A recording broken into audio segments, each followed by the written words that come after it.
Evening, everybody. Great to see you all here, and thanks for giving up your Wednesday evening. So I don't think there's any big games on tonight. I think we're all done now. I think England play tomorrow, so we timed it perfectly. But great to see you. As Ben said, my name's Tony Elliott. Again, a little bit of a background on myself. Ex-professional goalkeeper. For my sins, I did play for the Blues, but don't hold that against me, all right? Amongst other clubs.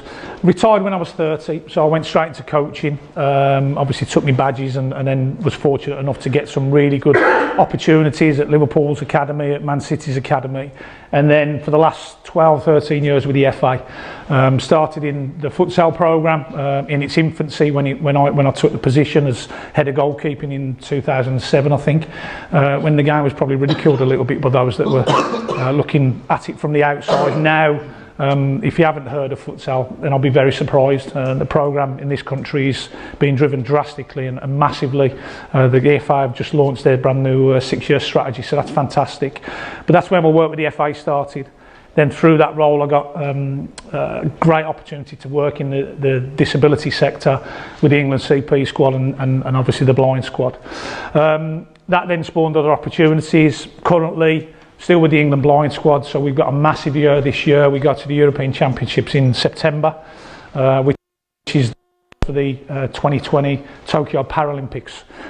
So we need to get to the final because there's only 2 from Europe that go to the Paras. So we're in a massive preparation mode for that at the moment.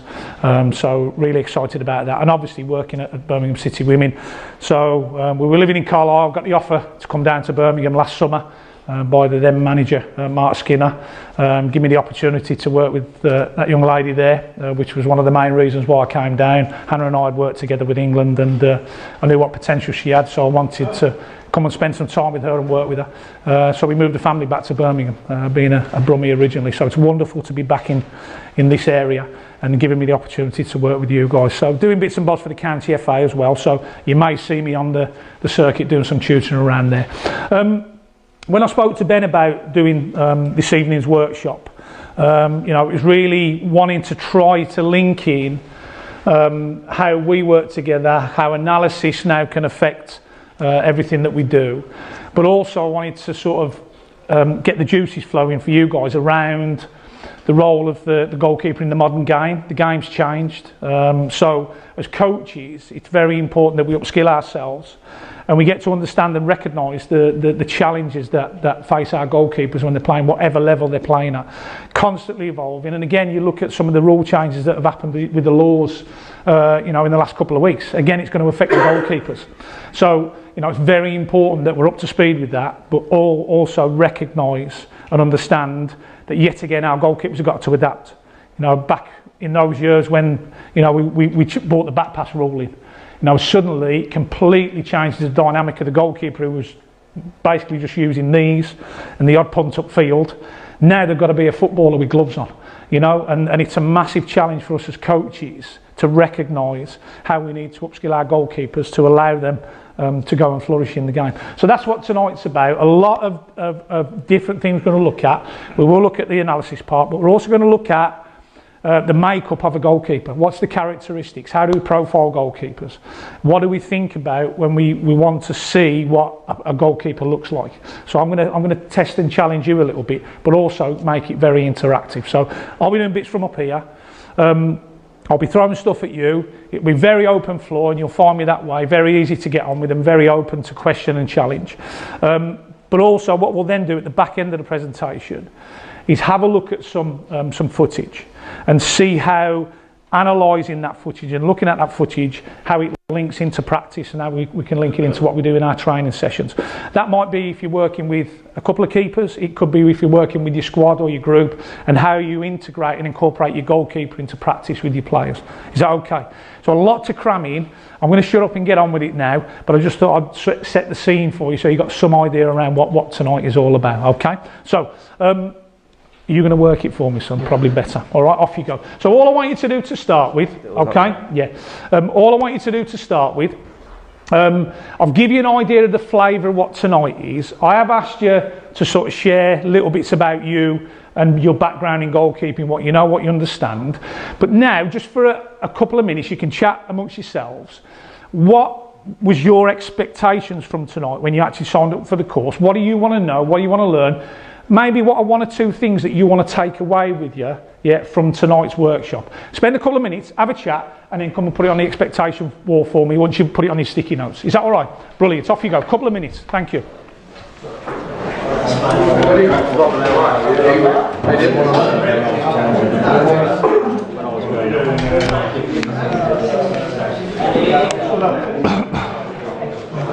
Is the next slide a bit of footage? Yeah. Is that Gordon Banks? Yeah. Brilliant. Right. What's up? Hey? You didn't give him the postcode? Who? Dylan. Have you got it? Have you give it? Fucking hotel, the rest of it. Right, okay.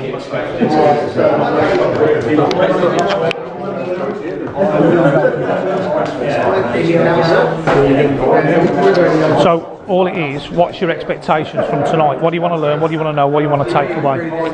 All right? Yeah. Just quickly, yeah, quickly, quick as you can. Could be 1 point, could be a couple of points. What do you want to take away from tonight? What's going to help you as a coach? What's going to help you develop your goalkeepers? Yeah? Remember, we're in here, we're on the field as well.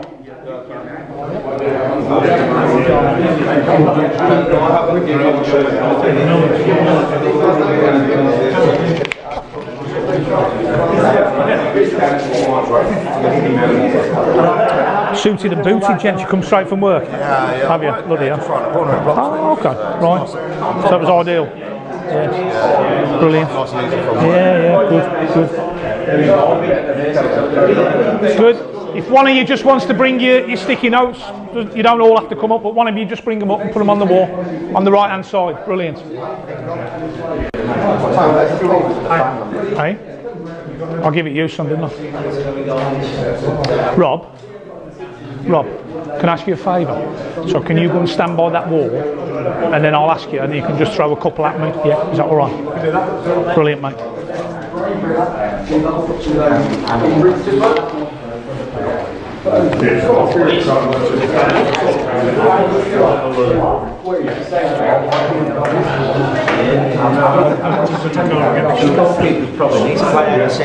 That really, mate, that's just for me, this stuff. So I've had a quick look, I've got a brief idea. So really, that's all I want to know. And if you just throw, it could be around technical, it could be around analysis, tactical stuff. We'll do 2 or 3, and then we'll just elaborate on them. And then I'll kick on with the rest. Any more for any more?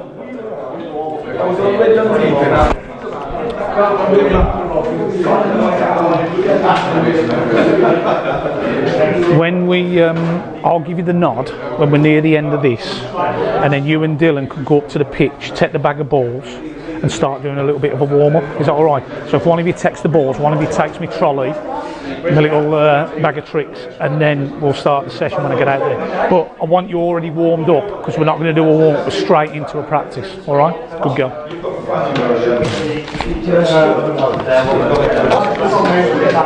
Right, are we all sorted? All done? One more? Cool.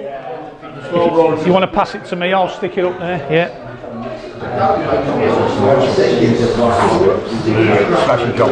Brilliant, top man. There you go, Rob. Thanks, mate.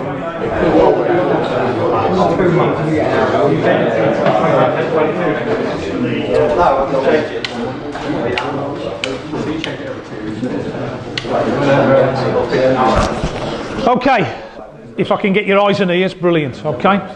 The other thing with that, guys, just gets you talking a little bit, which is really good. I just, you know, and again, we've only got a limited time, so I'm not going to ask you to tell me who you are all around the room. You'll get to know each other a little bit. I'll get to know you through the evening. But again, this is hopefully the first of what could be a number of these kind of workshops around goalkeeping. Rob, very able assistant, mate, if you don't mind. 2 or 3 sort of different bits of expectation from the group, so we can maybe elaborate and if we will or won't get that across tonight. So what do you want to throw at me first? There's 3 or 4 who are all saying something along the lines of, how can we include keepers into sessions as well as meeting the needs of outfield players? Right, got you. So integration of goalkeepers into practice with players. Yeah. So I'm hoping, how many of you are physically able tonight or can do a little bit if I needed you? Have you bought a bit of kit? I'd probably need about 3 or 4. It won't be like air them, scare them or crazy. Yeah, so what I'll do is, guys, obviously we've got Hannah, yeah, and we've got Dylan coming in. Robbie, my boy, Robbie's a goalkeeper as well, so if I need another goalkeeper, Robbie can jump in, and obviously he can help me with the serving. Rob can help me with a bit of serving, but again, I'll need 2 or 3 just to make sure I can make the practices work. So what we'll do initially, we'll just do some standalone work with the goalkeepers, just to get them warmed up and so on. But then what I'll do, as we get more into the practices, I'll start to integrate a couple of players, 3 or 4 players, but then what I want to do is have like a game at the end, small-sided game, where we blend the sessions together and we progress them on, and you'll see how you can literally go from working with a goalkeeper to then integrating them into practice with a group of players, if that makes sense. Is that all right? So you can always find something for your goalkeepers to do within your group if you need to do that. So that hopefully, by the time we get towards the back end of the session, you'll see a lot of that going into the practices. Okay, so hopefully that clears that up. Another one, mate? So something along the lines of how analysis can be used from games to training and training together. Brilliant. So what I'm going to do, and what I didn't want to do was just go and do one thing. I want to show you a few things tonight. So we'll have a look at some clips around in possession. Okay, so the goalkeeper in possession of the ball and playing out and so on and so forth. The practical side of tonight, I'm going to go out of possession. So we're looking at the goalkeeper defending the goal, defending the area, shot stopping, making decisions, that kind of stuff, save decisions and that kind of stuff. So we'll be looking at both in possession and out possession in terms of the analysis. What we'll do is we'll look at, so what I'm kind of giving you a heads up on what we're going to be showing. We put some clips together of some of Hannah's saves from one of the games for Birmingham, or a couple of the games for Birmingham, and then we'll go out and obviously we'll do a session around that. So we've looked at the clips. Predominantly that's the type of practice that we need to be doing. How do we transfer that onto the pitch? And then what we'll do is we'll come back in and we'll review it. Ben's going to film the session. So if we want to drag bits from the session, then we can do that after as well. So there'll be linked from sort of game situation, what does it look like in practice, and then literally how do we analyse it after. So hopefully we'll get time to do all that. Okay, it's a lot to cram in, but again, by hook or by crook, I'll try to do that. One more, mate, yeah? Interesting one. So where do we see the role of the goalie in 5 to 10 years? Oof, brilliant. How much further can the position evolve? Brilliant. So again, that's kind of a question more than an expectation, isn't it? I think we know now goalkeepers ain't robots, are they? I think they're a multifunctional, all-purpose athlete now. Gone are the days where you know, the goalkeeper just stood in and around the box and just made saves, shot stopping, might have dealt with the odd cross coming in, you know, a big centre forward smashing them. It's all changed now. We're going to go through bits of detail around that. But the role of the goalkeeper is ever evolving. Where do we see it in 5 years? I mean, wow, where we're at now. You look at the likes of Ederson, Neuer. I mean, you know, you see clips of Ederson this season. He's playing 30, 40 yards outside the box. It's mad. You know, and opposition players facing him, and he's cool as a cucumber. He's playing. So literally, he's linking with the team as an 11th player. It's great to see. How many managers would have palpitations when they see the goalkeeper doing that? Probably many. So I think those type of goalkeepers are a new breed, but they're ever growing. Yeah. So that's where I see us going. I think very much the goalkeeper linking in, working with the team, becoming that 11th player or being the 11th player and creating overloads when teams tend to press. But that will ever evolve. So it's an interesting one. Is the goalkeeper having less to do with the hands? I think the stats tell us that the goalkeeper now in the modern game, especially at the top end, the goalkeeper now spends around about 75% of the game playing with the feet compared to 25% playing with the hands, or dealing with the ball with the hands. I mean, how crazy is that? But how often do we see sessions, practices that flip it the other way, where we'd spend 70-75% of the time working with the hands and only a very, very small amount of time working with the goalkeeper's feet? Yeah, you ask Hannah and she'll tell you every session that we do at Birmingham, in some way, shape or form, we'll do some work with the feet, and I'll get her working with both feet and comfortable in controlling and playing with both feet, and that will happen in every session. Sometimes it'd be a short space of time, sometimes it'd be a bigger, more extended practice where we spend a lot of time working with the feet. But for me, that's a massively important part of developing your goalkeepers now. Not just making them good shot stoppers, but they've got to be great players now. And if you can get them playing with both feet, what an asset that is for your team and for the keeper. Yeah. So ever evolving. That's where I see it going and continue to evolve. If I had a crystal ball, I'd love to tell you what it's going to look like, but I don't. You know, but it's just amazing where we've come from. We're going to have a look at where it has come from now. So I think the next bit, what I want to do, quite apt actually, when I think probably for those of us that are a little bit older, Gordon Banks was a role model, a hero, an icon, you know, as a goalkeeper. But what I wanted to do was sort of give you an idea and show you some clips of Gordon Banks or goalkeepers from that era. But then we're going to have a look at what the modern goalkeeper looks like and see if there's any differences, any changes. Okay, and that's open to interpretation. But my view is it has. It's evolved, it's changed. The physicality of the goalkeeper has changed, and the technical, tactical work that a goalkeeper does has changed. Okay, let's have a look at the clips anyway. Have we got any sound?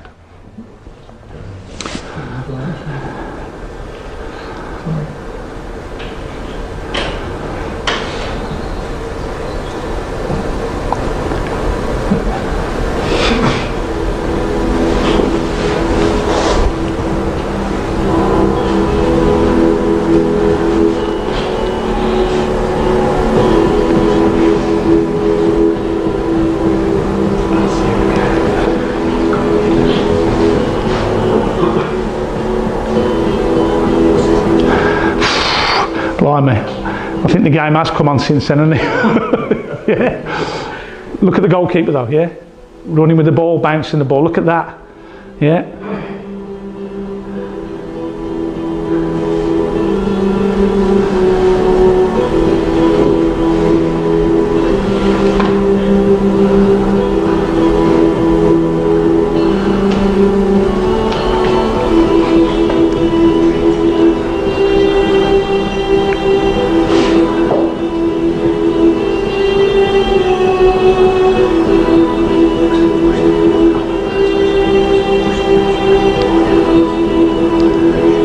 Here you go, cross into the box, yeah.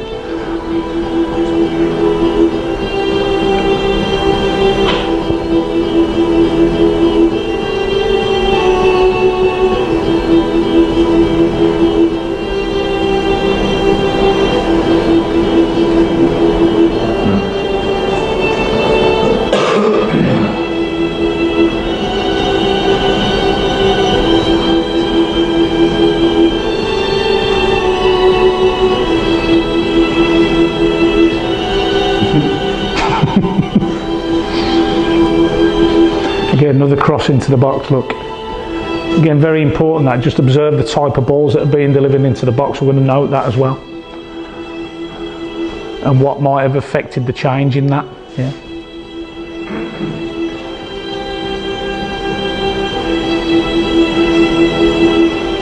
Don't see that now, do you? Catching it, rolling it, picking it up, rolling it, yeah.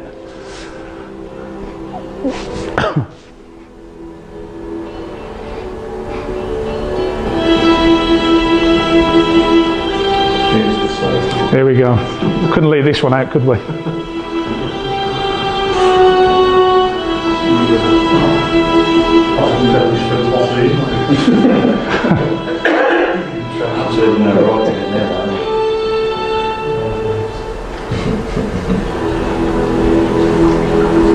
Brilliant. I think what a great way to start the evening, just by showing some footage of probably one of the, if not the greatest ever, and what a lovely way to finish on that save. Still the greatest save ever? Yeah. Would you think? Would you agree? For me, probably yes. Okay, and you know, again, we've got some fantastically athletic goalkeepers now, but I still probably have never seen a greater save than that, and that will just, I think that will never ever be surpassed. Okay. What did you see from the footage? What did you notice about not just the way the goalkeeper kept got, but what else do you recognise, do you see? What might have been some of the challenges back then and the differences? High balls into the box, people loading the box. Yeah, so lots of that. I think it was about 4 or 5. I mean, what I said to Ben is try and get a mixture of different types of ways of the goalkeeper dealing with the ball. But we probably could have showed a whole set of clips around that. in terms of balls being delivered into the box. You know, lots of bodies coming in around the goalkeeper. Big challenges, goalkeeper getting bumped. And that might be because of the way the game was played back then, yeah? Because you remember back in those days, we played with traditional centre forwards, number 9s, big hustle and bustle. You know, I remember, you know, my sort of youth days when I started playing, and that's the way the game was then. You know, even, you know, playing in reserve team football at 14 and 15, as soon as you started the game, you knew the big centre forward was just going to come and smash you. Every chance they got, they'd lump the ball in the box, and that's the way it was. So the way that the goalkeepers prepared in them days, they'd done a lot of work around dealing with those high direct balls in and around to the box, yeah? Okay, Steve, come on. Interesting. No gloves? No. And you think of the condition of the pitches, the type of ball they would use, would the gloves have given them any grip anyway? Probably not. It would have been like catching a bar of soap. So I think, again, that's another evolution in goalkeeping. You know, the equipment that the goalkeepers can now use, the way that the pitches have changed. You know, the lovely grass pitches that they play on now. I'm not saying that grassroots that they play on are lovely, but, you know, it's a decent level of pitch that they're playing on. The balls have changed, yeah. It ain't just a bit of pigskin now filled with wind. You know, these things move. You know, they're all over the place. The way that teams are structured and set up, but we're going to go into that anyway. Again, I just want you now just to have a couple of minutes on your tables. Looking at that, I'm going to show you some clips of the modern game, but I just want you to start thinking about it, that era to where we are now, from what you observe, from what you see. What do you think of the demands of the modern game now on the goalkeeper? And it could be across any of sort of the areas and aspects that you think we would look at goalkeeping development and play. What do you think also are the implications for the goalkeeper? Have a chat. If you want to make 1 or 2 notes on a piece of the sticky note paper, fine. But have a chat on your tables and just look at answering those 2 questions, and then we'll just grab a few from the tables, yeah? Okay? What are the demands of the modern game? What are the implications for our modern goalkeeper?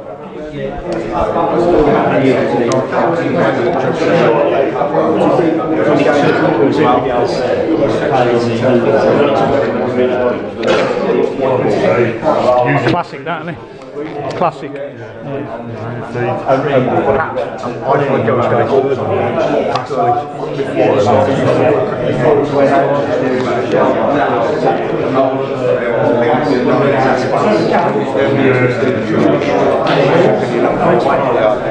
right, here we go.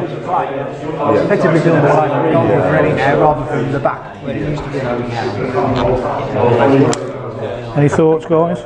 Yeah, we was going to go on higher starting. So more aggressive. Yeah. More aggressive. So when you look at that footage, I only seen Banks come out the box once. Yeah. So, you see that? Yeah. It's like a sweeper keeper in the Brazil game. And to link that with that, it's got to be more of like distribution, technical and tactical. Yeah, definitely. That's like the biggest things that we have to. So the in possession stuff is vital. Yeah. Exactly. We're going to link that in as well. That's got to be linked with that to help the team out. Yeah, definitely. So definitely. Again, it's the So with that, it's not just the positioning. What else do you have to think about with that? How do they link and connect with the team then? Do you know what I mean? Yeah, it could be around that, but it's not just communication now. So when I think of that, it's quite a fluffy word, but for me, it's about understanding the tactical side of the game, recognising their role within the team, but also being able to give good support positions, but also able to give good instruction and information to the players around them because they know the game. Yeah, is that all right? Hello, son. You all right, kid? Good to see you. Yeah, hands here.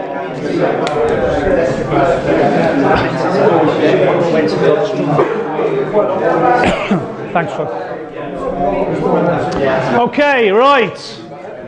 Love the conversation. So I'll give you a couple of minutes there because again I've got loads to share with you, so we must move on.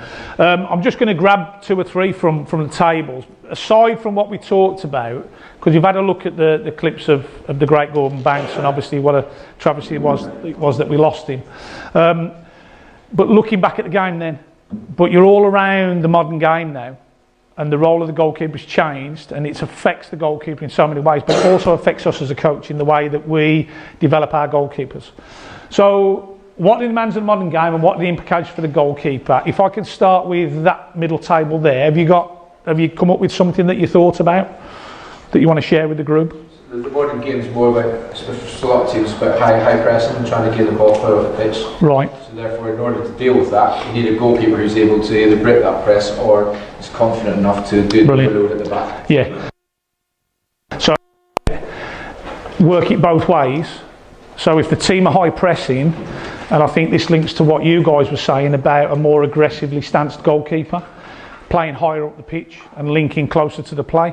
I mean, I watch Bayern Munich play sometimes, and they'll be playing higher up the pitch. Next thing you know, the camera comes to the night, he's nearly on the halfway line, you know, and leaving all that space behind him. And again, you know, a lot of managers have palpitations, and I think it's all relative to the teams they're playing with.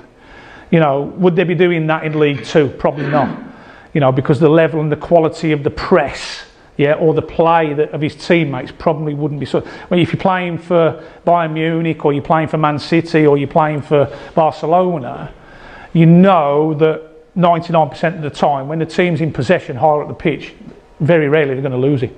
So you can play with that more aggressive stance. I think it's all relative to the group that you're working with, the players that you're playing with, but also the philosophy of the team and of the manager that's running the setup and the team, you know.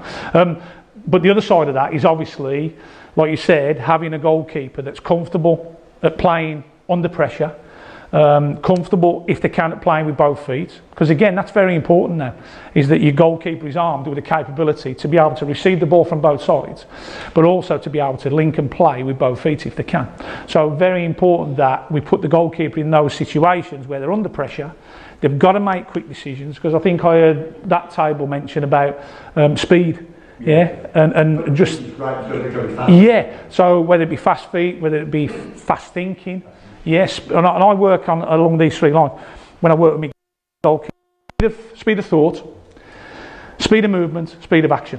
Yeah, those three things. Yeah, okay. And normally in any situation in the game, your goalkeeper will have to think about those three things: speed of thought, speed of movement, speed of action. Yeah. So what are they processing? Yeah, what's going on in the head? That's the speed of thought. Speed of movement is, right, what have they got to do to get in a position to either play with the ball or to deal with the ball coming into their goal? So in possession, out of possession. Yeah. The other thing is the speed of action. So what decision are they making in terms of a technique that they're going to choose and use in that given scenario or situation? Whether that be in possession, they're using the hands or feet to save, or the body, or out of possession, flip it round. Yeah, so that's what you want your goalkeeper thinking about. So those are your three things, and that's what I tend to work through. And you'll hear me mention that this evening. Brilliant stuff, that, guys. Right, this table, go on, what you got? Anything different?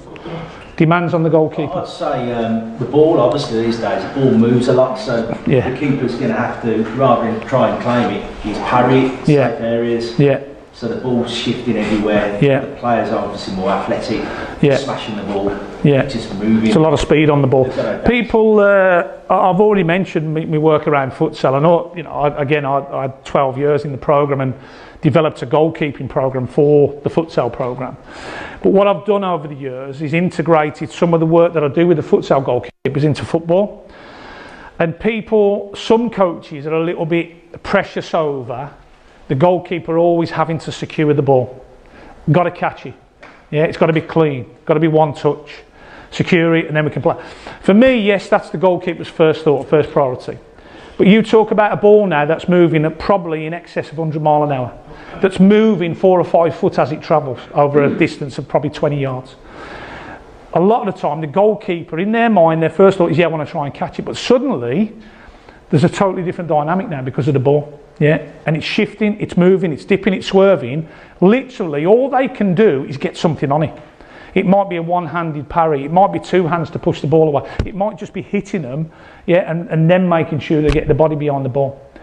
For me, what I think about now in terms of goalkeeping, in terms of save making, all I want my goalkeepers to be is effective and efficient in their actions. If it keeps the ball from the goal, if they can secure it, fine. But if they understand and recognise a risk in any moment by trying to secure the ball, I'd rather move the ball away from goal into a safe area. That can be with the hands, it can be with the body, it can be with the feet. And that, for me, is effective and efficient goalkeeping. And that's what I want from my goalkeepers. Yeah, and again, I'll be stressing that to the guys tonight when we're working. All right. Does anybody challenge that, or would you agree with that? Do you think now again because probably one of that main reasons? Yeah. Okay. I think also when you look at what I'm doing practically, we've also got to look at where most strikes at goal and finishes are coming from. We don't very often now see a lot of long distance shots, yeah, from range. Teams are now working the ball into the box. We're going to do some work around what I call the red zone, yeah, which is the width of the 6-yard box up to about 22 yards. That is where probably 85% of your finishes come from in the modern game now. Teams aren't looking to finish from outside the box. They're looking to work the ball in to areas where they can get one-touch finishes, one-touch contacts, and it's giving the goalkeeper very little time to make saves. Does that make sense? And that, for me, is an evolution in the way the game's being played, not just on what might be the demands and the implications for the goalkeeper. They're also the first line of attack. Of course. You have to be quick to get the ball inside position. That's it. More precise. So if they can secure it, that's when they become that first line of attack. So, but that's the challenges that face the goalkeeper. You know, if they can, yes, they're secure, and then they can play. But if they can't, we've always got to think about what is the goalkeeper's first priority. It's to defend the goal. It's to protect the goal and stop goals being scored. Then the possession side of it becomes the next part. That's my view on it. Some may argue that in the modern game, but I still think the goalkeeper is the keeper of the goal. We haven't changed the name. Yeah? There's still a goalkeeper. So for me, the essence is on defending the goal, looking after the goal, and then they can think about what next if they've got the ball in their possession. Yeah? Okay? Everybody all right with that? One more. Let's go this table here. Yeah? Television, media. Oh, right, interesting. Go on, elaborate for us. Okay, elaborate. 25 years ago, you'd have seen Match of the Day, 2 games on a Saturday. Yeah. 1 game on a Sunday. Right. With the wonderful Star Soccer and all that stuff. Yeah, got it. Cult Yeah. figure in football commentary. I'll change one matter, but now every game's covered. Yeah. Every game's analysed. Yeah. It is. The minute somebody makes a mistake, Yeah. The whole world knows about it. Of course. And when we talk about analysis, we're going to talk about analysis tonight, you know, and Ben and I, we love working together because we stretch each other, we challenge each other, and we try to find new and different ways, don't we? And I'm going to stretch him again this pre-season. He's got it coming, trust me. I'm thinking. So the goalkeeper's got to be a different character from what he was. But their mistakes can be so over-analysed now. There's cameras in every corner of the pitch. Yeah, and also I think when we talk about experts, pundits, this is the other thing that's really causing issue and difficulty for goalkeepers, for coaches around the world. Because you've got people that played the game, I get that, I understand that, but have never put the gloves on. They've never gone and stood in a position where there's a ball travelling at them at 100 miles an hour, or there's a ball being played back to their feet and they haven't got a pass on. What do? Yeah, because they're in front of the goal. If you're halfway up the pitch and you lose possession, you've still got half a pitch to go. And you've got mates that can bail you out. As a goalkeeper, you ain't. You're in trouble.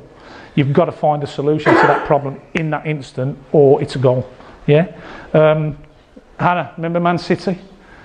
Yeah? Horrible, wasn't it?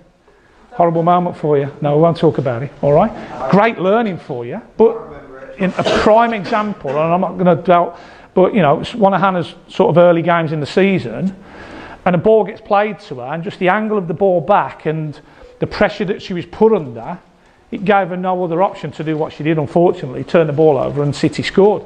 Now, I didn't go and berate Hannah for that. At the end of the day, she made a decision based on what was around her and in front of her. It was a real toughie, yeah?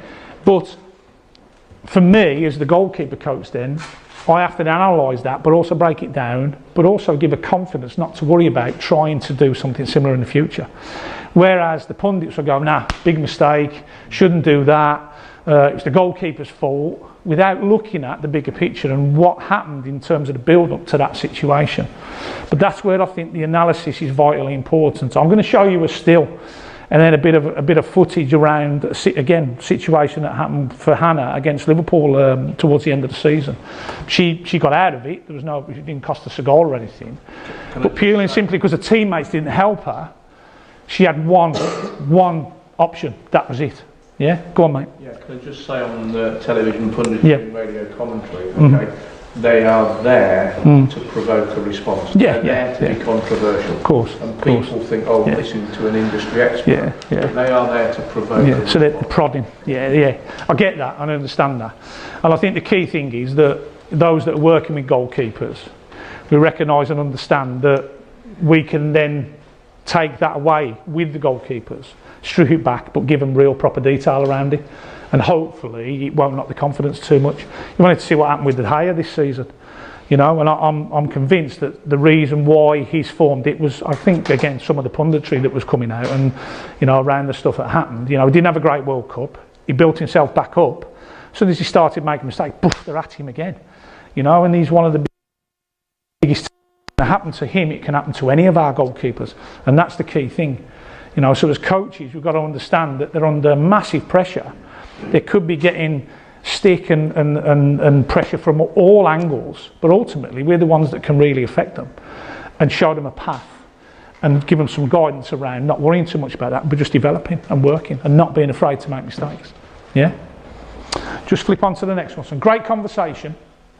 Yeah? So again, just going to show you some clips of the guy I was just talking about. So we might have a look at 4 or 5 of them anyway. Again, does it differ from the Gordon Banks stuff? Yeah. What are the changes? What are the differences?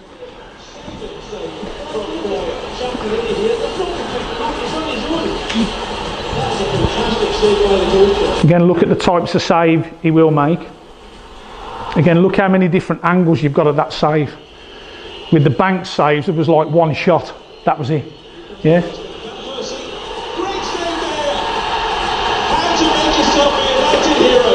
Looks quite young there. It's his first season. Yeah. Just a baby.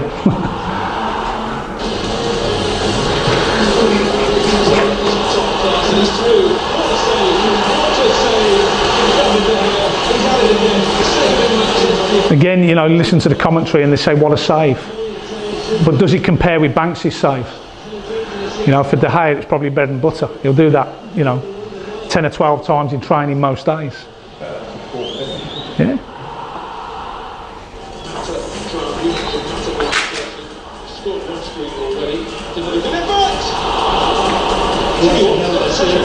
Again, we'll go back to what you mentioned, won't it? The ball, yeah, swerving, dipping, moving, yeah.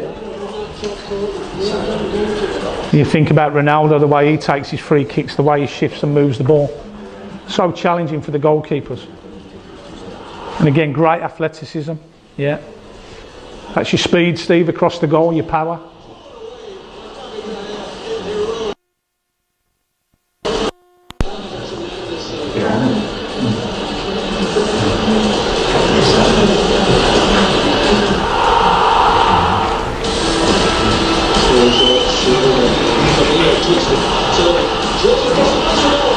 Love that one. Yeah. Can you pause it when that goes onto his foot again? Oh. It's going to go all the way back now, isn't it? Go back to that one. If you can get it to that moment when it touches his foot, I just want to break it down for the group, and this is where analysis is important, if you can.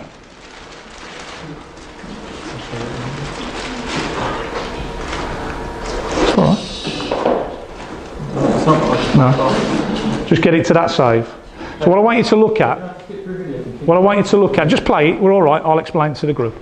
So when you look at the save he makes there with his feet, you look at it and go, oh yeah, what a great save with his feet. He hasn't dived, so he hasn't thought about going with his hands, yeah? Next one. No.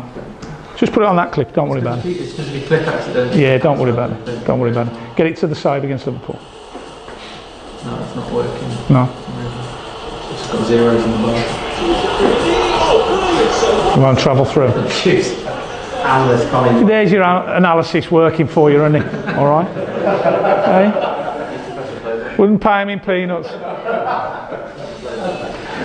So, while that's going on, they're going to get to that clip. When you see the save that De Gea makes, so literally the ball's on top of me, throws a foot out. So he decided to go with his feet rather than his hand. So in my mind as a goalkeeper coach, I'm looking at that and going, was that the most effective and efficient way for him to make that save? My answer to that is yes. Because I think by the time he would have thrown a hand out, it would have been too late, it would have been beyond him because of the height and the speed of the ball. The other thing I want you to observe, right, pause it, just go back. Have a look at Liverpool players that are in proximity of the goal here. So he doesn't actually just throw a foot out and think, oh, I'm going to save it with my foot. He actually stops the ball because the nearest player is the defender. If he pushes it here, there's an opportunity for a second phase situation with the Liverpool players. Watch. See? Now it means the defender can clear the ball rather than him pushing it to the side and the attacker can then get a tap in. Do you genuinely, you would know better than anybody, do you genuinely believe he has put his foot? Yes, yes. And I'll tell you, Dylan, you played in futsal, you worked with me, you played in block foot. We would work on situations. There are situations where you can actually either move the ball away from goal by the way that you project your foot out, or you can just leave your foot there and the ball will hit you and stop on a dime. It's an instantaneous decision. Looking at what's happening in front of him. So for me, it's about checking and scanning what's around him in the area, recognising that there's a defender there but also two attackers, and knowing where to move the ball and how to stop it from going in the goal. Watch. That's intentional. If he wants to move that ball away from goal with the contact he could get on it, he could move that ball there. Because if you think of a football, it's very light. Yeah? He could actually kick it away from the goal if he wanted to. But look where he drops it. There you go. He almost passes He's passed it to his teammate. But that's what I'm saying about analysis and stripping things back, understanding the decision-making process of your goalkeepers and why they're doing certain things. You might still challenge that. I'm not. I know in my mind, looking at footage, working with goalkeepers that have to make that type of save, that's intentional. Is that down to his background? Futsal background? It's down to, I think it's down to experience. Now you have to. He did play futsal, Steve, but he played outfield. Yeah. But he will have drawn reference from learning from futsal goalkeepers. So what we're saying is, if you've got say 10 goalkeepers, yeah, 6 of which have gone the futsal background, I would suggest to you, and this is me thinking, a lot of English goalkeepers would have gone with the hand there, yeah, and it would have been in the back of the net, because culturally that's the way we coach them. We do our level 1s, our level 2s, and we work on collapsing saves. We work on how often do you work on saves with the feet in your courses? Go on, you're going to answer it. Yeah, we do, because all that we say is that it's the close proximity of the player, of the ball, to the reaction time between them. Yeah. So he's talking about like the first time shots and everything. Work on that a lot. Yeah. It comes in and where the strikers only need, if you look at it, the striker only put a good contact with the ball. Yeah. So practice that, and there's no reaction time. It's instinct. Yeah, it's instinct. And this is what I'm saying about. I don't think goalkeeping's textbook now, and this is an evolution of the role of the modern goalkeeper. We can do our courses. We can give the goalkeepers the fundamentals, so you can work on your set position. You can work on your handling techniques, your diving techniques. But the big saves, I think, are instinctual. And for me, that's an instinctual save. But not just instinctual, but actually being totally aware of what's happening around you in those moments. That's why he's one of the best in the world. You know? There ain't many goalkeepers that could make that decision and execute that type of save. Yeah? Okay, so brilliant, move on. So I just wanted to show you some clips of the modern goalkeeper in the modern game. For me, there's big differences now. The dynamic, the pitches, the ball. But I just want to also share with you now some real depth of detail around that. Does that surprise anybody? Yeah. Does it? There's a little bit. Yeah, it's a fact. It's you know, the science has been done around it. And I'm not saying in every game, yeah, but in a number of games that were obviously analysed, goalkeepers covering up to 6,000 metres in the game. I think your outfield players generally can cover somewhere between 10 and 12k, yeah, now in a game, in the modern game. But goalkeepers now, depending on who they are, depending on the games they're playing and the teams they're playing with, can cover up to 6,000 metres or around 4 miles in a game. Yeah, it'd be very interesting to see that heat map, wouldn't it? Where the goalkeeper's moving, how they are building up that 6,000 metres. Yeah, increasing one-touch finishes. Yeah. So again, you'll see a lot of that in the practical when we go outside tonight. You were talking about that. Go on, mate. Yeah. Yeah. I was just saying again, one-touch finishes. What we tend to do, what I've changed as a keeper coach as well, is that you practice it within players in front of you, because that's where the reaction speed comes. Of course it is. Too many times I feel, I mean, I know my hands up on the worst one for this in the past, where he'll make the perfect shot and in front, and that's great. That's it. But when they come to the game, it takes the realism out of it. So what you want is contextual interference in your practice. That's vitally important. And again, tonight when I do the practice, you'll see that coming into it. Initially we'll be working in isolation, just getting the goalkeepers warm, get them thinking, shot stopping. But then we'll quickly be bringing either mannequins or we'll bring in live players into the practice. Vitally important, because you see all those clips and that's what's happening. There's bodies in the way, there's players around, defenders, attackers. Goalkeepers got to make decisions based on all of that stuff that's going on around them. Yeah. More crosses from narrower. Yeah. So think of also the way that the balls are delivered in the box. You know, we showed you the footage back then, just a lump. Now they're whipped, they're clipped, they're driven. Yeah. You know, you've got in swinging, out swinging. So many different types of ball now being delivered into that red zone, into those danger areas where the goalkeeper's got to defend goal. Okay. More central attacks, blindside runs, back shoulder runs in behind, and I think there's the big one for me, the profile of the modern striker. How many teams play without a 9 now? Yeah, it's so common in the modern game. You know, how often do you see the big, tall centre forward? You don't really see them now. Even the likes of Harry Kane. I wouldn't suggest Harry Kane's like a big, old-fashioned type centre forward. No, he's very mobile, and he gets goals in lots of different ways, not just with his head. I think Peter Crouch is probably an exception to the rule and stuff. But again, I think for me, that type of player is dying out a little bit, purely and simply because of the way the game is changing, the way the game's played. Yeah. Would you agree with all that, guys? And don't worry, I'm going to give you this presentation, by the way. So whatever's on here, I'll share it with you. You can have it. It's not a problem. I'll give it to Rob and Ben, and they can share it with you. All right. So make notes. I'll take pics if you want. I just want you to also think about then, in that sense, what in terms of a philosophy, if you're working with goalkeepers or you're working with a team, where does your goalkeeper sit and fit with that? This is quite a generic one. Obviously, I do a lot of work for the FA, delivering courses and stuff. So there's bits of presentations that we use. But I just want you to look at that. Just give that some thought, because whenever you're working with your teams now, we must think about where our goalkeeper sits and fits in our philosophy. It's not just 10 players, it's 11 players now. Yeah, and that includes your goalkeeper. Okay?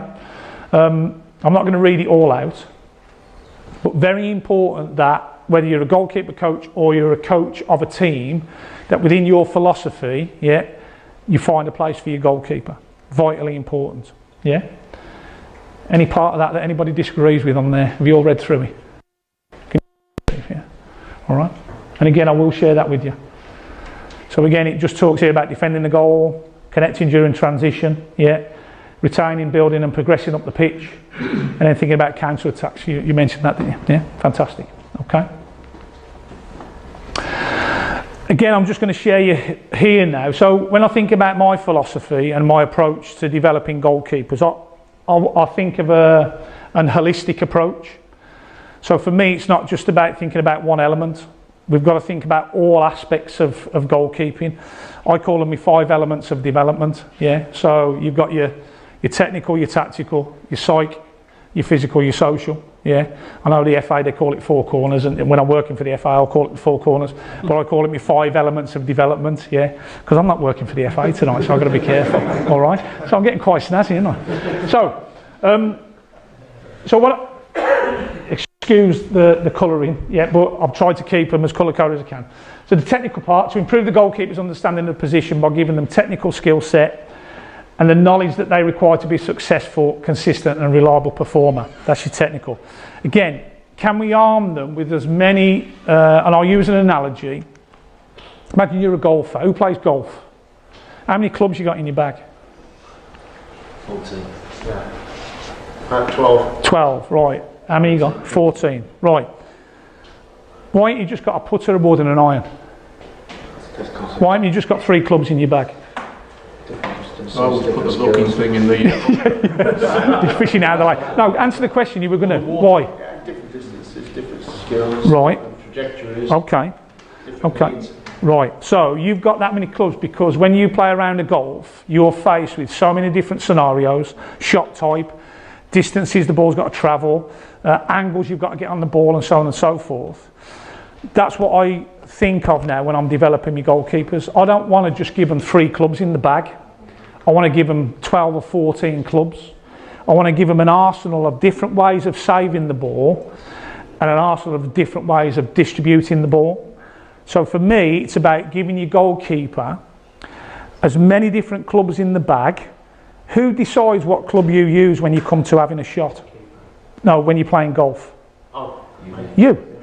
Based on what? My decision to what's in front of me. There's your analogy in full flow. And it's the same with goalkeeping. If you give your goalkeeper the clubs in the bag, in any given moment situation, it's down to them then to choose the club out the bag that they want to use in that any given situation. It's experience as well, isn't it? Of course it is. Time you'll have seen it before. Yeah, yeah. And practice. Yeah, and practice design and session design. Can we put them in as many different shot-taking situations as we possibly can? How many times a year do you play golf?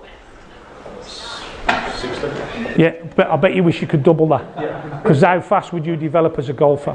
Exactly, and that's what it's about. So as coaches, how often can we put our goalkeepers in decision-making situations where they've got to choose different clubs from the bag? That's all I'm saying, yeah? So that, you know, for me, that's the analogy I tend to use. Can you give them the clubs in the bag that they require to be the best they can be in any given situation? Yeah? To introduce and develop new movement skills and patterns specific to the role, okay? And again, we talked about the physicality. Steve, you touched on speed, foot speed, movement. Question for you. How many of you still do practices like that over cones as goalkeeper coaches? I don't. Do you ever see your goalkeeper move like that in a game? Not really. Do you see your goalkeeper move like that? That's the difference. So when you're thinking about your session design, I'm not saying there's not a place for it, your plyometric stuff. Yes, there might be pre-season, or you want to work on balance, coordination, that kind of stuff. But when you're working with your goalkeepers, how realistic can you keep their specific movements when they're playing in a game? Yeah? Look at the way they move in the game. This is where your analysis is important. Grab 10 clips of your goalkeeper, and I promise you, you'll never see your goalkeeper move like that across the goal. Because I tell you what, by the time they've done that, the ball's in the net. It's not very efficient. Yeah, exactly. Being effective and efficient with the footwork and the movement is vitally important. And that's where the speed comes from. But keeping it real when they're practicing the speed. Yeah? So thinking of what are the specific physical movements the goalkeeper needs to make? How can we create a syllabus of practice for them to go and recreate those? And then bring them into the game. Yeah? Tactical. And again, we talked about the goalkeeper being the 11th player in possession. Yeah? How much do they understand and know and recognise about their role within the team, within the setup? Yeah? And how often do we link them into practice to give them chance to actually play with the players that are going to play within the game? Or do we just do it in isolation? Yeah? You and the coach. The coach and the keeper, sorry. Yeah? Get them involved in the practice. Get them involved with the players. Whether that be working with units, whether that be working with the whole group. Yeah? But give them chance to actually do and perform realistic actions that they're going to go and do in a game. Yeah? To help the goalkeepers with decision making and to develop leadership qualities both on and off the pitch, psych and social. Okay, and that's the other side of what we do as goalkeeper coaches. Yeah? So we're an all-round educator. That's the key thing. We're not just a server of balls. Yeah? It's very important that we get to recognise and link with our goalkeepers. Yeah? So that we understand how they're feeling, what they're going through emotionally, socially. Yeah? How can we help them develop and become better people, not just better athletes and goalkeepers? Yeah? And that comes down to connection and linking. Okay? And then to create a multifunctional, physically developed, game-changing goalkeeper who are effectively efficient and effective as both the save maker and the 11th player. So both in possession and out of possession. How much can we help them develop by creating an holistic approach to the way we work with our goalkeepers? Yeah? And it'll bring you that, hopefully, consistency. Yeah. Anybody disagree with that? Hopefully you have some kind of way of working along those lines. Yeah. It's not just about that anymore, the technical side. It's about an holistic approach to how we work and develop our goalkeepers. Yeah. You profile your goalkeepers. I know you guys may be working at grassroots and stuff, probably not as easy to do. Sometimes you want to grab a keeper. Yeah. The higher up the level you go, it's very important that you do profile your goalkeepers to make sure that they fit the philosophy of the club. Yeah. At Birmingham, we play out. Yeah. So we don't just look to, miss parts of the pitch out. We like to play out from the back. Yeah. So our goalkeeper must be effective and efficient and proficient with their feet. She's one of the best passers in the women's game currently. And I don't say that because she's sitting there. I'd say that anyway, whether she was or wasn't. But she is. Yeah, her passing range and a recognition of where, when and how to pass is phenomenal. Okay, but it's very important that she fits the philosophy. If she didn't, she wouldn't be there. Yeah, plain and simple. Okay, and that's down to the coaches, the management who decide on that philosophy. Yeah. I'm going to give you a bit of work now. Yeah. So you're going to work in your groups. On your table there's some flip chart paper. Yeah. Flip it over, open it up. Each table has got one element of development. Yeah. So as coaches, depending on what element you've got, think of the modern game. What would you look for now in your goalkeeper if you were profiling a goalkeeper? What would you want your goalkeeper to look like? How would you want them to be and act and do? Note it now. You've all got one aspect to look at. Don't panic, because I'm going to allow you to move around the tables after. Okay? 3 or 4 minutes, off you go.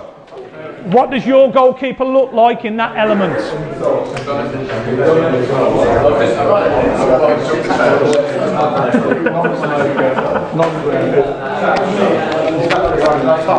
Yeah, well, it is what it is. I'm going to just keep doing what we're doing. So, listen, if we get 40 minutes up there, we get 40 minutes, I'll whiz through it. So, what I don't want to do is take away from this, because, Rob,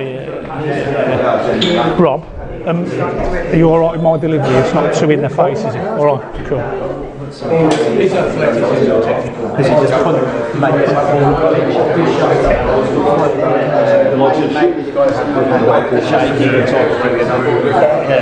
So you got a great example there, and you've got the old traditional Gordon Banks style and old fashioned. You got De Gea. You mentioned Shay Given there. You look at Edison, Allison. Are they all the same? Again, it might not be fit you. What do you look for physically in your goalkeeper? Yeah. Do you see big fat goalies now? You know what I'm saying? So they're athletes. Yeah. Yeah. That's it. Have you got some flip chart? No. Did I give you? Ah, right. Yeah, just you do it holistically then. Brilliant. Yeah. So, because there's only 5 tables, sorry mate.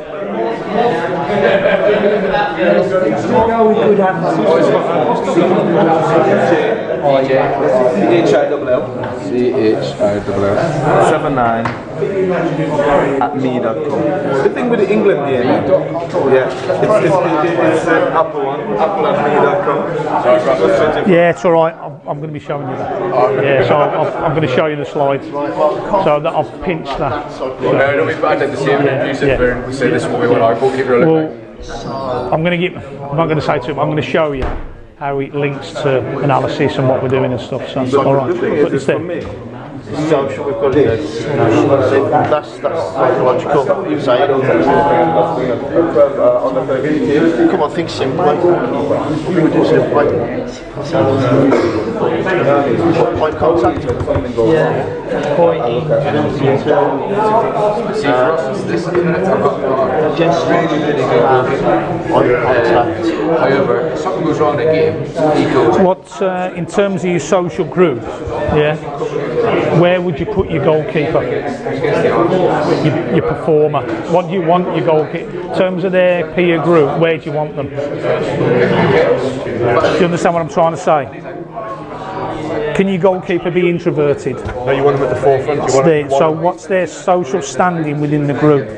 How do you want them to be emotionally? Yeah. So there you go. My goalkeeper.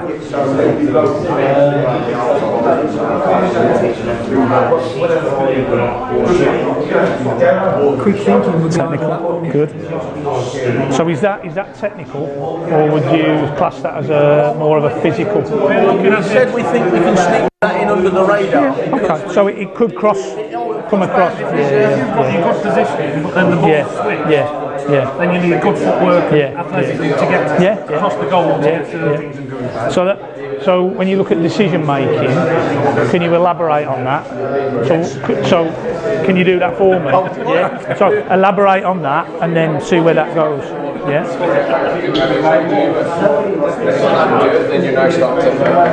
So again, that now slips more into technical, doesn't it? Would you agree? Huh? No, well, it's in the same corner on that, but that's what I'm saying. I kind of strip it apart a little bit. Yeah, of course it does. But I think if you use the wrong technique, in a given moment, but that's your technical decision. So tactically, what affects that technical decision? Well, the way the team, the philosophy of the team. Yeah, the way they play. What's the role of the goalkeeper? Yeah. So you might have a team that drops off. So how might that affect the goalkeeper now? We've already talked about, a team that presses. Look at Barcelona. So where does Ter Stegen spend most of his time? Whereas if you've got a team that wants to defend deep and drop off, where would the goalkeeper be then? I think that would change the position of the goalkeeper and the support depth that they have. So think more around their support positions and depths and that kind of thing in terms of in and out of possession. Yeah.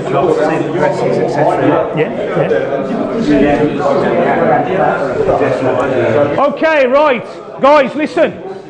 Just do me a favour. All I want you to do now, this is going to be completely random. You've done yours in a specific element. I'm just going to make it a free for all now. 2 or 3 minutes, you can go to any of the tables, have a look at the other sheets. If there's something you think you can add to those sheets, do it now. So remember the old programme, run around. There you go, you're off. Run around now, go. Have a look at the tables. Can you add something to what the others have put? Come on, I want to see you adding to the sheets.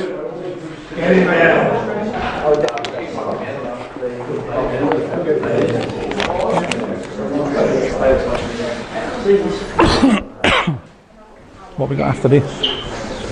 Need to shift, don't we? Yeah, we got quite a bit. We're on 16 of 47. So well, yeah, I'm going to have to shift through. So I might have to skip some of it as well. Because I'm mindful, need to get on the grass. A lot of them are kind of fitting the same sort of.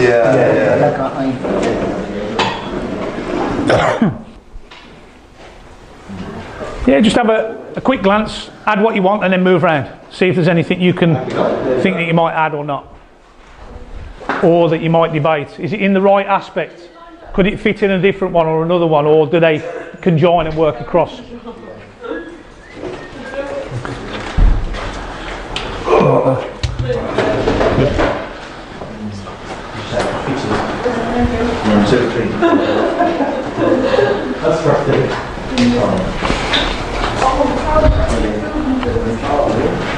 What we'll do when we go out, we'll put these on the wall, so when they come back they can just have a look, take pictures of them. Yeah, I'm going to hand these out when we go out, so I'll give you some freebies.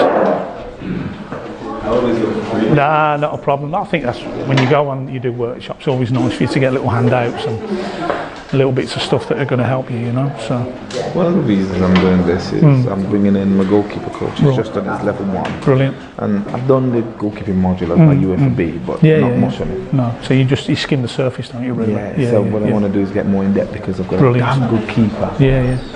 He can play all feet.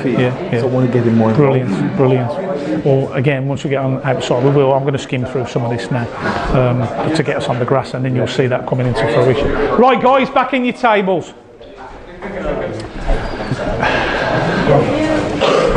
Okay, now just back on your tables. If you've added, brilliant. If you haven't, don't worry. At least you get an idea of where everybody else's line of thinking is going. I'm just mindful of the time, guys, and sort of what time we've got to work, and I'm mindful that I need to get us out in the grass. I've put so much into this, and probably too much, in terms of what I've got on the presentation. I'm going to share some more of it with you, but I'm going to skim through stuff, yeah? Now, literally, what I'll do is I will pass it on to you, where you can have it, and then you can have more time to have a look at it. Then I'll give you my details as well, so if you need to contact me, you want more elaboration around it, more than happy to do that. And those of you that know me will know, if you message me or I'll ring you, or I'll pick up the phone and we'll talk about it. It's not an issue. But I'm not going to have time to go through all of it, so we'll have a quick look at some of the bits, and then we'll get us out on the grass, okay? So, is that working? Go on, son. Got it? There we go. So, that's my detail in there. Yeah, and I think looking at your sheet, some of those areas you covered, is that more than you thought it might be? Yeah? Okay. What I've tried to do, again, it's just me, the way I am, I like to give depth of detail and as much help and knowledge and understanding as I possibly can. So when you look at the technical side, because I know some of you on the tactical technical, although it's in the same corner here, and the FA use that model, it's one corner, technical I strip it back normally, so I'd have like a fifth element up here. But in terms of technical, it's all your fundamentals. So you start set position, your handling, your diving, general shot stopping, dealing with balls from wide areas, 1v1's distribution. Then what you can do is elaborate on that. What does that look like? Yeah, what might it look like in practice with a practice curriculum, a session curriculum? Then you think about the tactical side, yeah? Your support depth, your distance and your angles, in possession, out possession and in transition. Passing, throwing, who, when, where and how, yeah? Set plays. Goalkeepers play a massive part in set plays. Again, the rules have changed in set plays. Does everybody understand and know what's happening with free kicks and stuff? Yeah, so if you have 3 players or more in your wall now, the opposition aren't allowed to put a player in there. So the dynamic's changing, yeah? But that's going to affect what we do. Do the goalkeepers fit in with the team philosophy? Do they have a game understanding? Do they know their role within the team? Yeah, and how the team plays. Physically, yeah, massive now. Yeah, you look at Hannah and Dylan. Yeah, they're athletes. Yeah, they're ripped. Again, okay, they're playing at the highest level of their formats of the game. They've got access to S&C support. They're on programs, and if they don't stick to them, they get my boot up the backside. So, but that's their level. But there's no reason why we can't encourage our goalkeepers to become fitter, stronger, healthier athletes.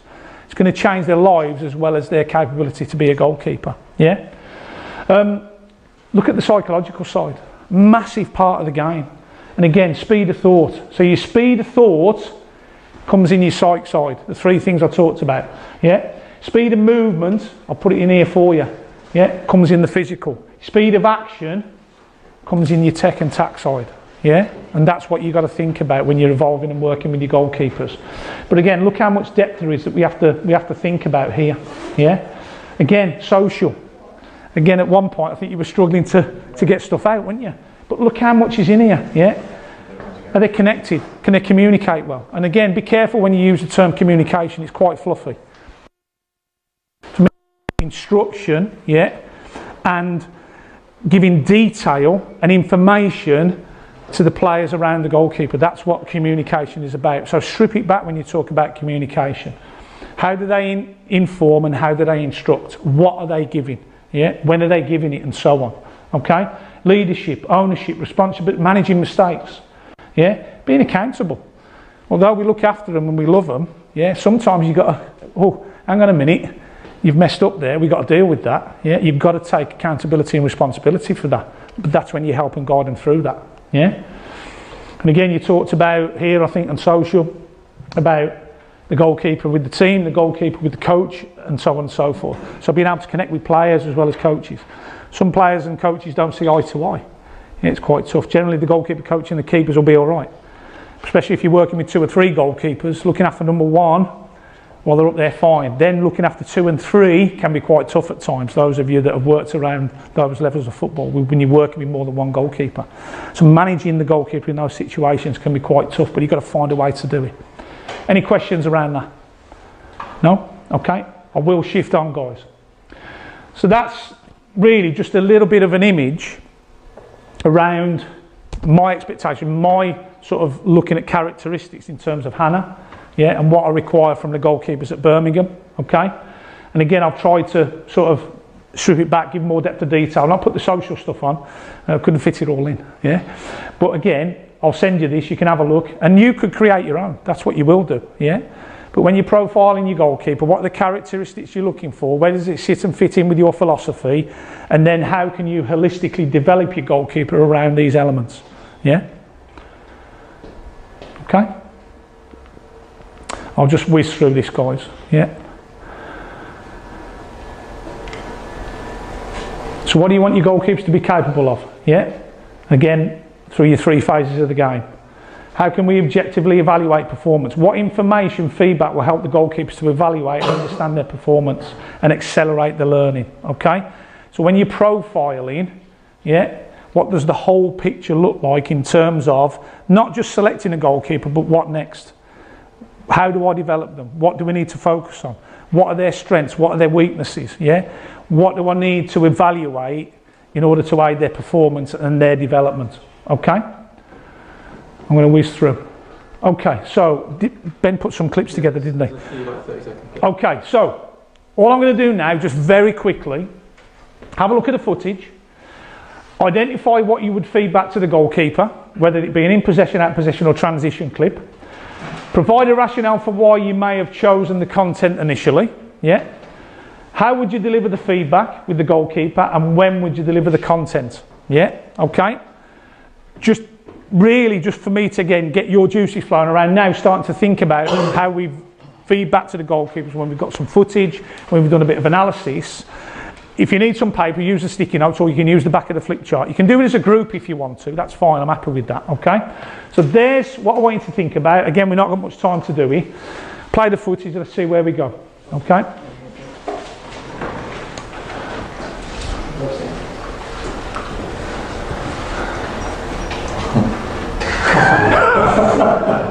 Oops. Yeah. So when I put OOP, it was out of possession, not oops. All right.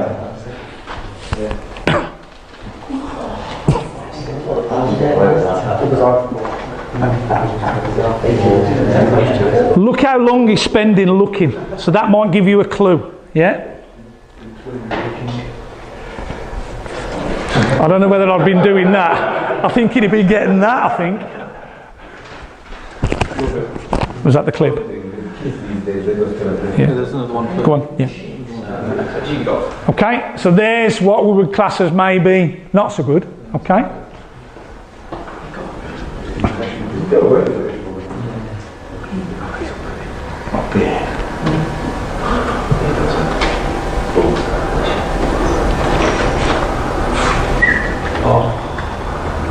Okay, so I'm not asking you to do both, yeah? You can choose one of them, all right?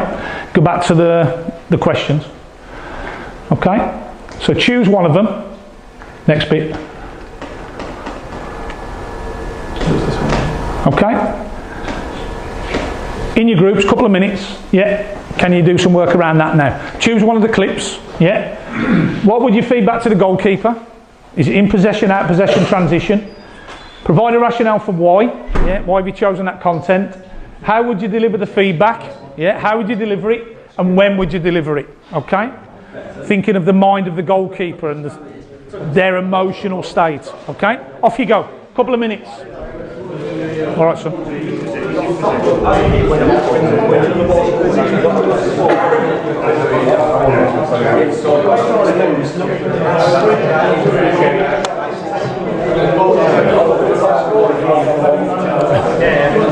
Right, where is it?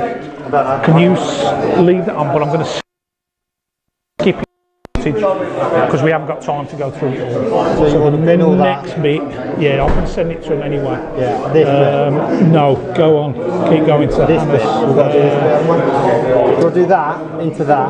Well, and then I want to get to this because then we need to see what it looks like on the pitch. Do you know what I mean? We've got an hour and a half. What's time? 9 o'clock. Yeah. So we go to this, right? Yes, the code window. So you can have a look at that. You can jump in on that. Just what a code window might look like. How it links to that not DNA, but that how we link I'll do those. Yeah. And then we'll go into that. Yeah. Yeah. Okay. Yeah. Yeah. And I'll fizz through what I need to.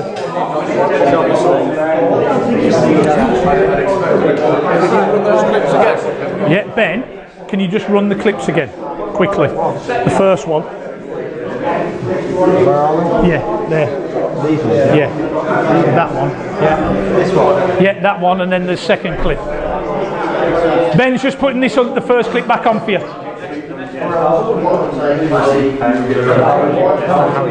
question today, how would you do it in the feedback swiftly? Yeah. But would you? So that's it's a dilemma, isn't it? Yeah. Because it could have been a lot worse, couldn't it?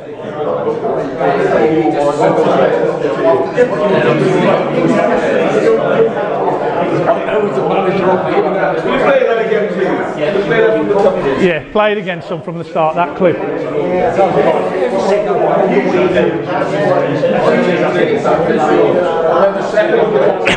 Yeah. And then he's looking. He actually thinks the ball's in front of him. Right, play the second one then. Second one's coming, yeah? So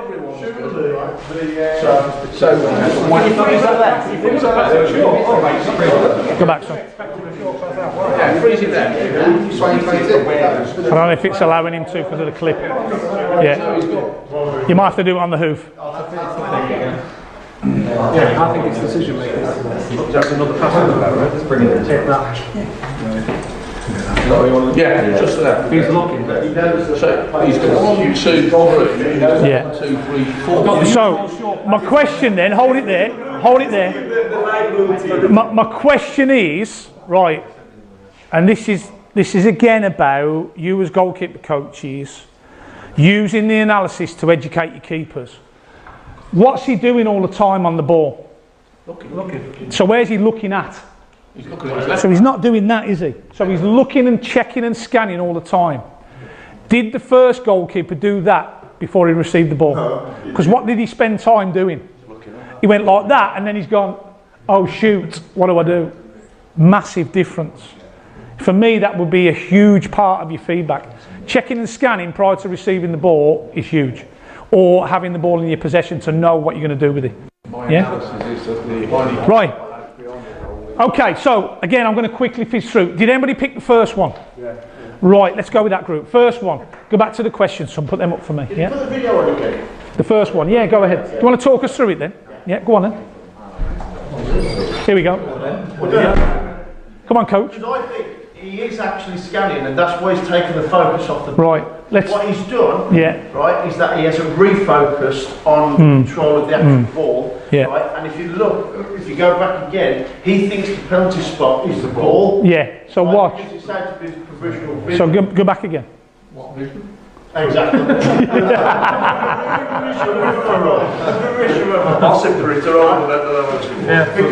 I think he was scanning for the ball. Yeah. So my look at that, when you go back to the start of the clip, why is he controlling it? Because he hasn't got an option. He's got two options first time. I think he can just go bump, one touch. By having a touch or trying to control, he just allows the pressure to come on. Yeah? So go back.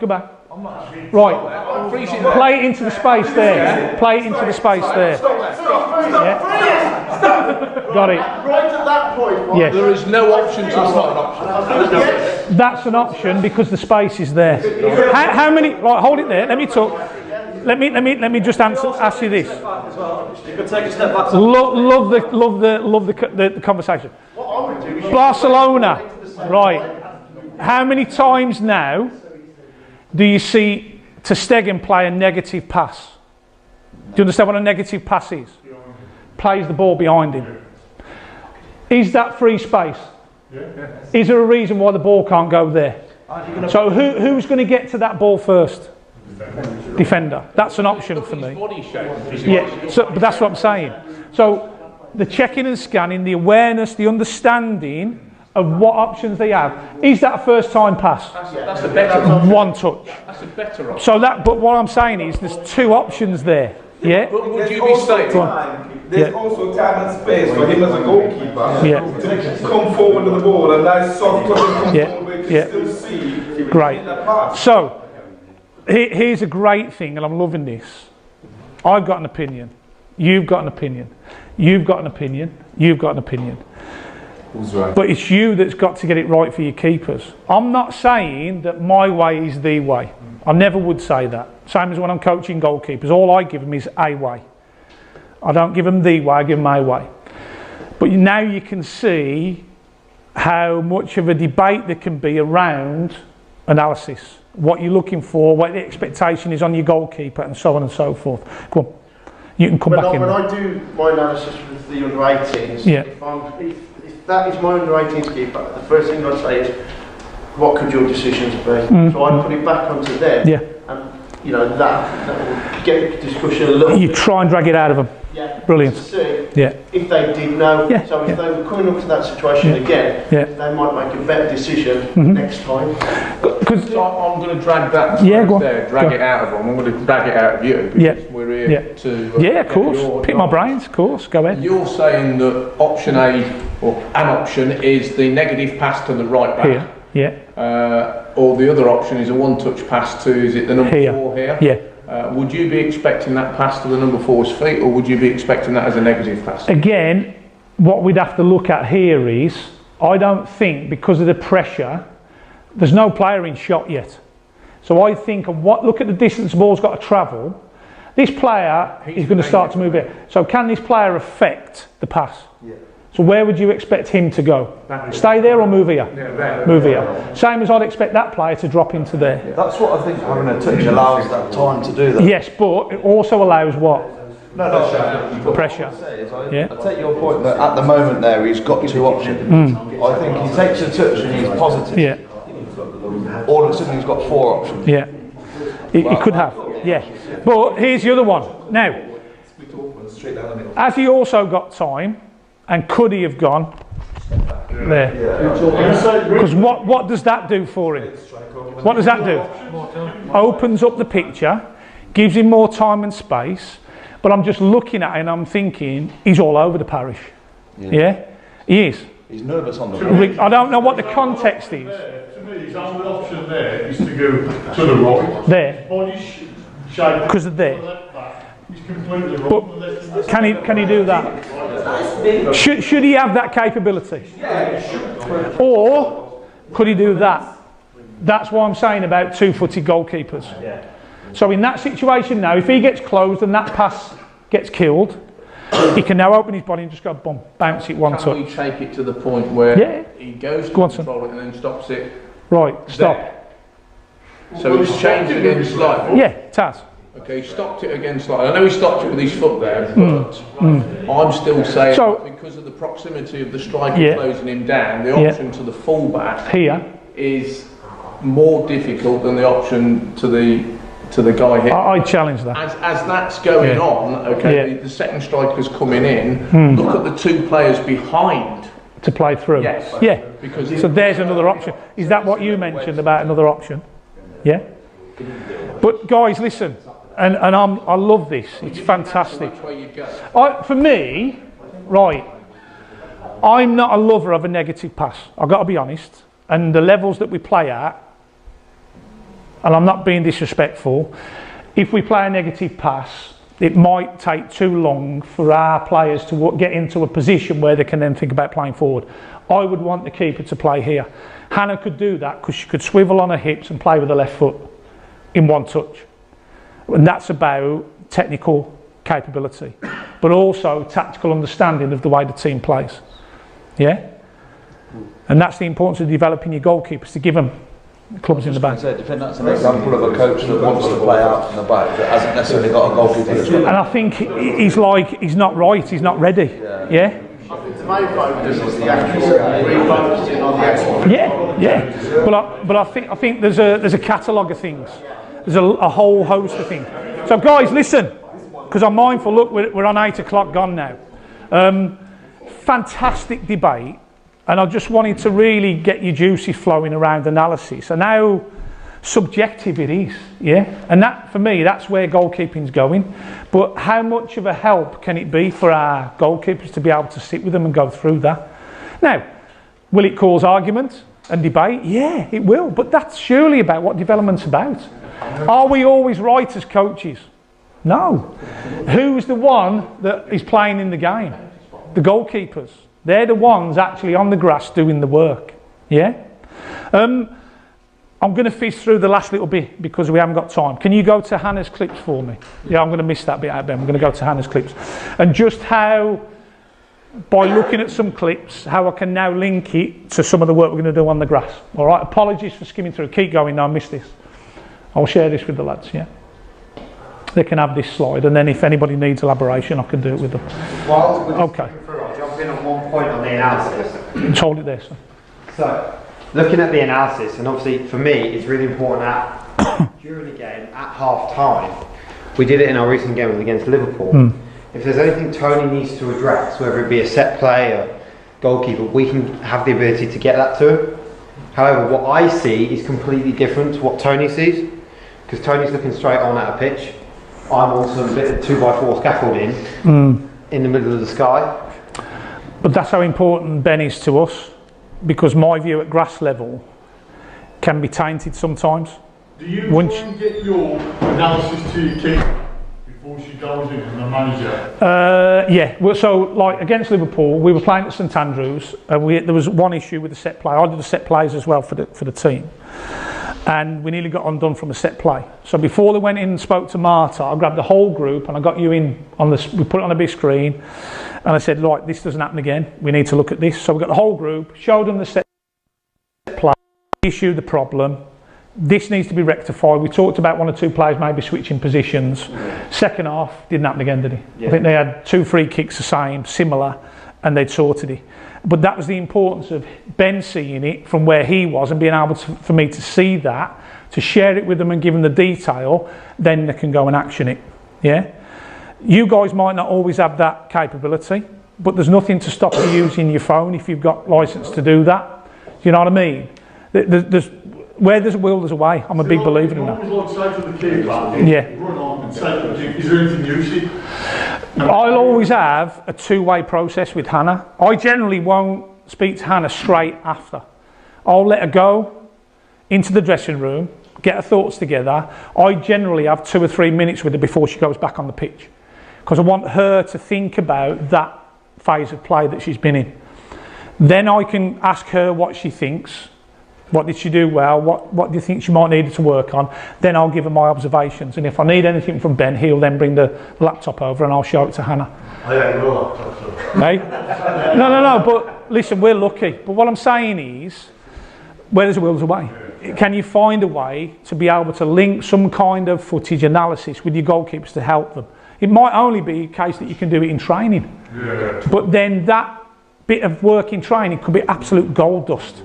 Yeah? Because then they'll go and implement it in training. And you do get the extremes, so like with Hannah, we're in the position to look at opposition before we play them. So I sit down with her for 40 minutes a week, Tony does a little bit as well. We watch the strikers of the opposition, so we see the trends. We call it know your enemy, don't we? Yeah, so know your enemy, so know exactly what you're going to face. Even if there's 8 strikers, we'll go through them all. So this work here now, this is what we're going to link to the session. We ain't going to have much time, by the way. I'll whiz through what I can. We're going to look at out possession. So Hannah making saves. Yeah, and I think you'll all agree she's done some fantastic stuff in this game, but all season for us since she's been playing. And really looking at saves within the red zone. Yeah, I'll show you what the red zone is, and then you'll have an idea. Just have a look at these clips. Yeah, and then we'll link it to the session outside. This was against Everton. Just a great reactive save, yeah. Couldn't quite manage to push the ball where she wanted, but she got her body in the way. It was effective and efficient, yeah. Another thing, analysts, penalties. Yeah. I have to spend my life watching penalties. Because if you don't, I'll get after you. Yeah, no, but this is what is going on in context. We played Chelsea, Christmas, we're 1-0 down, we get the shittest penalty decision I've seen in a while. I am screaming at him, Go back to the penalty, yeah. We get a message on via our second midfielder, goalkeeper dives left, draw the game. So, a bit of context, hold it there. At this point we were 3-1 up, yeah? And one of the parts of my philosophy and the way I work with the goalkeepers, one thing I want and I expect is big saves in big moments. These were 2 big moments. She had obviously the save in the foot, but this was 3-1. We were winning, I think it was 10 minutes to go.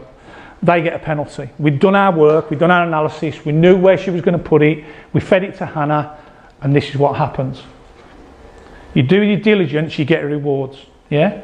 So she saves a penalty. Could have been 3-2. 2 minutes to go, they break away. We've done our know your enemy stuff on this player. She knows that she wants to run. She's not going to shoot from range. She's going to travel. Yeah? So Hannah bides her time. She waits, and then she gets pressure on the ball. Yeah? Bravery. Instinctual. Yeah? So she's earned her corn. But it all comes back to analysis, feeding into your goalkeepers what you know, what you see, trying to give them the best platform to go and perform. Yeah? And that's where the analysis is important. So with that footage now, it would be very important. So what we would have done, the build up to that game, we'd have done a lot of work around dealing with balls and making saves within the red zone. Can you put that image on for me, the red zone, just quickly before we go out? Next one, Cap. Yeah. So that's what I class as my red zone. Width of the 6-yard box, yeah, up to about 22 yards. Yeah. But what I do when I structure practice, go on to the next one, is I'll work practices in all 3 of those zones. So I'll break it down. 1 to 7, yeah. 7 to about 15, 16, and then 16 to the outer edges of the box, okay? But my session design would try and be fit. So if you look at, go back to zone 1, look at the save she made, the reaction. It was literally, the ball was here. The player was running in, Hannah turned off the post, she just stood big and she got a save. There was no defenders around it. So that practice there would be on a post. Literally her getting positions, players driving into the box, pulling balls back and then finishing. Yeah? Can we guarantee that's going to happen in a game? No. But do we prepare for it? Yes. Okay, the next bit. Same again. So now we start to add contextual interference. Mannequins. 3 players, so I can condition it so they have to have a certain amount of touches between them, maybe 1 or 2 touches. Then we can have a finish. I can condition it to 1 touch finishing if I want to. But now she's got contextual interference in and around the area. Balls can be played in from anywhere along this area here. So it's literally the player driven in, they're playing it in, it's moving the ball and they're finishing. Yeah? Next one.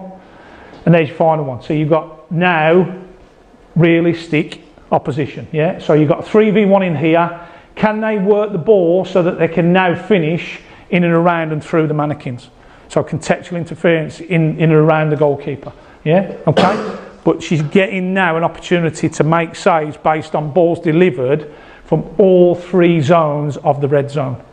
Does that make sense? I've got the session plan for you so you can have it. I might not get a chance to do all them tonight. But rest assured, if we ever have another night like this, I will do more on the practical side rather than the theory side. Forward. I'll leave that when we come back, so that'll be my details. We'll have a quick wrap up when we come back, so we don't need to go any further. Any questions on what you're seeing? When you do your match analysis, do you have this, is it generally across the park, or do you also have a bit specific with the goalkeeper? Code window. Put it on, Ben. Right, so I'll quickly talk. Yeah. Go on. Right, so I'm not sure, I'll go in like 2 seconds. I'm not sure how many of you have ever used sports code. So basically, notational analysis they can have hundreds of thousands of pounds. So you can tag whatever you want. So if you want to tag playing out from the back examples, so we have to tag the whole team. But when me and Tony come in, we have a goalkeeper specific. So all these buttons, and you can come up and have a look at this, take pictures, do whatever. Well, you're getting it anyway, so. All these buttons are what we look for when we're watching video. So if Hannah plays out, we click it. If Hannah does support communication within the mid-third, we click it. And if we find it's a key clip, so as an example, if I think it's dead, like we're going to lose the game on that clip, that then goes into a separate place, which is then easily accessible on an iPad for him at half time. So, and we'll do this in preview, so we'll look at opposition goalkeepers doing this, because A, for a recruitment purpose, and B, just to work out how our forwards are going to go well, and we'll look at Hannah and our youth development goalkeepers through this, because at the end of the day, we want to build more Hannah Hamptons and make them better. Yeah. So that's why I'm not in the session, so I'll be in around. If you want to talk to me about specific analysis, I'll just be in and around the pitch, we'll have a chat. Well, I'm very conscious. Yeah, we ain't got much time. I've printed them off, but I've left the details blank for you to fill in. So if you want to make notes on it, you can. I'm going to send you this anyway. What I will do, I'll fully detail the session as well, and I'll send it out to you. Okay? Yeah. And Steeps, yeah. No, I wouldn't do that, mate. You know what I mean? Is that about halfway? Yeah, it is, isn't it? Right, can I get some balls on that disc and some on the white ones, because they're pumped. Come in, guys. Yeah, just come round here.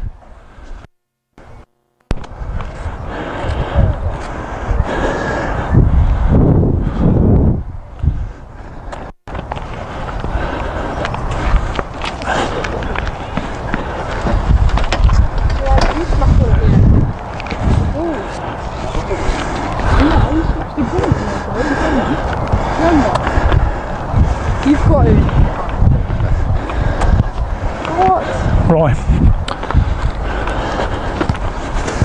Yeah, get plenty out. We'll need loads. Put some on the other side for me as well. On the other white disc on the opposite side. Glove up.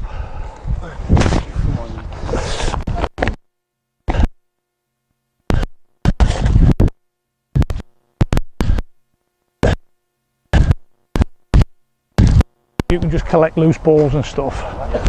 Alright, I only need 2 keepers in this one. Right, just come in, guys, come in, you're alright. I'm not one that wants you at distance. I want you as close into it as you can, because I'm a big believer in not just seeing but feeling. Yeah, and that's what you'll get with the practices. So I want you around it and looking at it and seeing it and questioning it if you want to. I'll give you the session plans, but I've left it blank. Obviously I've got session plan with it all detailed, and I will send you that, but I just want to again get you thinking. Notes on it. Write down what you're seeing, what you're hearing me deliver, what detail I'm giving the goalkeepers, but also, so although I'm giving you a template here, as a coach, goalkeeper coach or coach, how could you evolve it, develop it, progress it? Because I'm probably going to show you a couple on each practice. I ain't got all night to do loads and loads of progressions, but just food for thought. So if that tickles your taste buds and that's the thing you take away tonight, then brilliant. All right. Not going to go through elaborate setups and organisation. I'm going to fizz through the practice. Remember that the goalkeepers would need a proper warm-up. Yeah. So I wouldn't in some pre-activation. The goalkeepers will have their own stretching programs and so on and so forth, but because again tonight we haven't got much time, I'm going to get straight into what I would call an activation or a warm-up exercise. Okay, think along the lines of what we're working on, red zone stuff, yeah, and how we're going to start to open the practices up to eventually become realistic into that full red zone practice. Does that make sense? So it's a gradual build-up and progression. Okay, so do you want to go on that side for me, son? Yeah, okay. Goalkeeper in each goal. Okay, I need to level that off because that was a bit more for your advantage, Dylan, than it was Hannah's. Okay, so what I want to think about, I'm going to get the goalkeepers on the move. Yeah, get them thinking. So remember those 3 things: speed of thought, speed of movement, speed of action. Okay, delivery from both sides, but we'll do it alternately. Okay, so all I'm going to do to start with, I'm going to give you a colour. So you've got 3 colours in the middle: red, white and blue. You've got to get to that colour. Obviously don't tread on it because I don't want you slipping. I'm using the spots because there's less sort of impediment when the ball's travelling, so it'll just travel over them. I don't want deflections and stuff in this one. I just want shots coming in quickly. You get to the disc, you drop off, and then the server will play the ball to one of you. You've got maximum 2 touches to finish. You can finish on 1 touch, or you've got maximum 2 to try and score. Little bit of a competition. Yeah, have you got it? We'll do a couple of rounds. First goalkeeper to get 2 goals wins. All right, so we'll start from my side. I'll always give the colour, but we'll alternate in the pass. You can play it to either keeper. All right, and the weight of the pass, that'll decide whether it's 1 or 2 touch. Are we ready? Red in. Yep, 2 touch. Good, there you go. Well done. Opposite side. Boo. Good, good. Well done. Get rid of it. Good. White. There. Good, well done. White. Or hands. Feet only, hand. Yeah. Hands if you're saving, feet if you're receiving. Okay. Again, a little point for the keepers, just a bit of instruction. Red. There. Good save, well done. 2 more. Any goals? Come on, you two, I need some finishes. Woo! Good, last one. White! There it is. Oh, got your flip-flops on, give me back. One more from me. Ready? Woo! There it is, what are you going to do? Good, and relax. Okay, so, all I want you thinking about, guys, I'm creating a pre-movement, yeah, so from the angle of the delivered ball, I'm moving you out of position to defend your goal. So what I want, once you get the colour, think about how you're going to get to there, to that space. So if, for instance, if it's blue deal, think about acceleration, guys, to get to the disc, yeah? Deceleration to slow down, put the brakes on, which will then enable them to drop off to get in and defend the goal, okay? What I also want you thinking about, as you drop off, are you receiving the ball, yeah? Are you assessing what the other keeper's doing? So, can you play one touch to try and catch them on the move? Okay? Same again, all right? It's up to you again, 2 touch or 1 touch, it's your choice. But are you assessing everything that's going on around you? I'll go first, ready? Woo! In, what are you gonna do? Good, good. So Dill, notice there, when I shouted blue, ball's been shifted there, so you knew Hannah was gonna play, yeah? But you didn't drop to your goal, did you? Where did you go? What made you decide to do that? Yeah, so had she had a touch when you decided that, or did you recognise where the path of the ball was? Yeah, so I've kind of played it there, but you recognise that was your prime chance to get a little bit of pressure on the ball, yeah, rather than dropping off. Now, if you'd have dropped into there and I'd have played the ball there to Hannah, what would you have done then? Might have come down the line, yeah. So all decisions that the goalkeeper's got to make in those instant moments, yeah. Can they get pressure on the ball? Have they got time to drop in and defend the goal? And so on and so forth, okay? That side, ready? Red! What are you going to do? Good. So, again, slightly different that time, isn't it? So Hannah elected, because the ball went quite high, just dropped in to defend the space behind her, yeah, to defend the goal, and then just made herself as big a frame as she possibly could. More of a reaction type save, yeah? Okay, ready? Is it me? White! Yep, there we go, what are you going to do? Good, well done. So that's the key one. So as you're dropping off, guys, yeah, if you're going to drop to goal, just be mindful of when the contact's going to happen. Because as you're dropping back, where's your body weight? Starting to shift backwards, yeah? So if you're still on the move as that contact happens, it's very difficult now for you to change direction and go lateral. So always be looking and checking and scanning to look for contact time, then you can get set and now you can go there if you need to, yeah? Ready, that side. Red! Where are you going to go? Good, good shape, love it. Now, coaches, probably ain't going to have time to work through it tonight. Would you have loads of opportunity to work on the technical aspect here in terms of blocking shape and so on and so forth? Yeah? So, things for me you would talk about. Think about, because you look at those saves there, we're talking about a low block there. So when we think about blocking, working 2 parts of the body. The lower part of the body, yeah, from the hips down, that's your low block. And the higher block, which is your upper part of your body, that's what we call the high block. So if the player lifts it and you're using that part of your body, that's your high block stuff. The key for me here is, if they're using the blocking technique, turning that lower half, driving the knee down and killing the space here, yeah? Probably not going to get the hands in, yeah, to try and secure it because of the closeness of the ball, or get the hands in there. I prefer the goalkeeper to have the hands wider so that they're much more of a wider shape and covering more of the goal. Again, I go back to Hannah's save against Everton. That's why she made the save, because her shape was there. If she'd have been thinking, oh, I'm going to try and catch it, no chance, yeah? So she just presents a wide body shape and makes it difficult for the attacker to play through, yeah? I think the key with this as well, you know, we talked about the psych side, yeah, being psychologically tough and robust, not turning the head, yeah, keeping the body square. As soon as they start to turn the head, body turns, now they're in trouble, yeah? One more. Ready? We'll go you, mate. Woo! In. What are you going to do? Now, so as he has his touch hand, did you have time to maybe have a step forward to get pressure on? Or in your mind were you thinking just stay and defend? So that's her decision, yeah? So the outcome is she saved it. If she hadn't have saved it, then that's when I might have gone and say, right, as he's had a touch, delay on it, can you get further forward to get pressure on the ball? But she's made the decision and she got the success, okay? Good, little breather, good, good. Any goals? No goals, right. Okay, so, little progression, same game. If there's a rebound now, you can follow the rebounding, okay? I'm not going to condition the touches, still 1 or 2 touch, but you can follow the rebound. I'm going to add another progression, guys. If you secure the ball, you can set it and score first time. Yeah. So there's 2 progressions in one there. I'll probably just go one at a time. So rebounds first, then the net progression. If they secure it, they can put it down and score, all right? So the ball goes out and comes into this area. Say again. The ball comes off and comes into this area. Can I get it? Drops in there. Do you want to bring that in? No, no. It's up to you. That's your choice.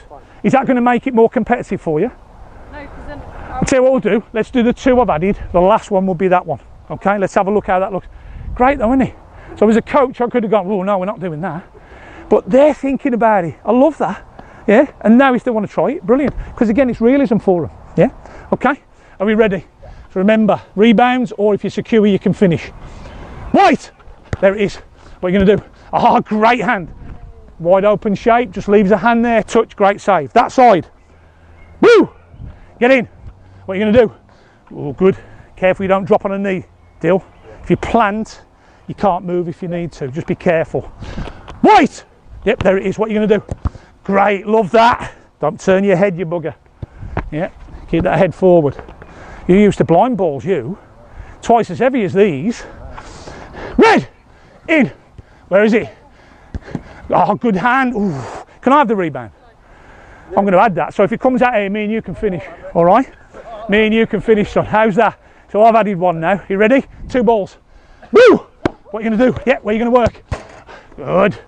Again, throw that hand up if you can. One more. Red! In! What are you going to do? Love it, Dill. Rebounds! Oh, it's gone out. And relax. We'll have one more set. Not bad, Robbie. He wants a game. Switch sides, quick. Yeah, switch sides. So, we'll add that. What was your progression, Dill? The ball drops off anywhere. Yeah, so you can come into the opponent's half now. Oh. Is that what you said? No, I said if it takes a rebound off Hannah, yeah, you can then get on it in here. In her half? Yeah, that's what I meant. Okay. So if it comes off her, you can go in. Not that you can drive in there. Yeah, so you can work from in your half. All right? Are we ready? Last 4 balls. We need a winner. Okay, is it me? Red! Yep, there. What are you going to do? Good save. Oh, I could have got there, couldn't I? Didn't move quick enough. Speed of movement. Are you ready? Woo! What are you going to do? Rebounds. Go on, plant it. Finish. Yeah, there you go. You got that. Go on, play. Play. Oh, went for the scoop, the dupe. 2. Here we go. White. Yep, there you go. What are you going to do? Space. Good. Love that. And again. Good.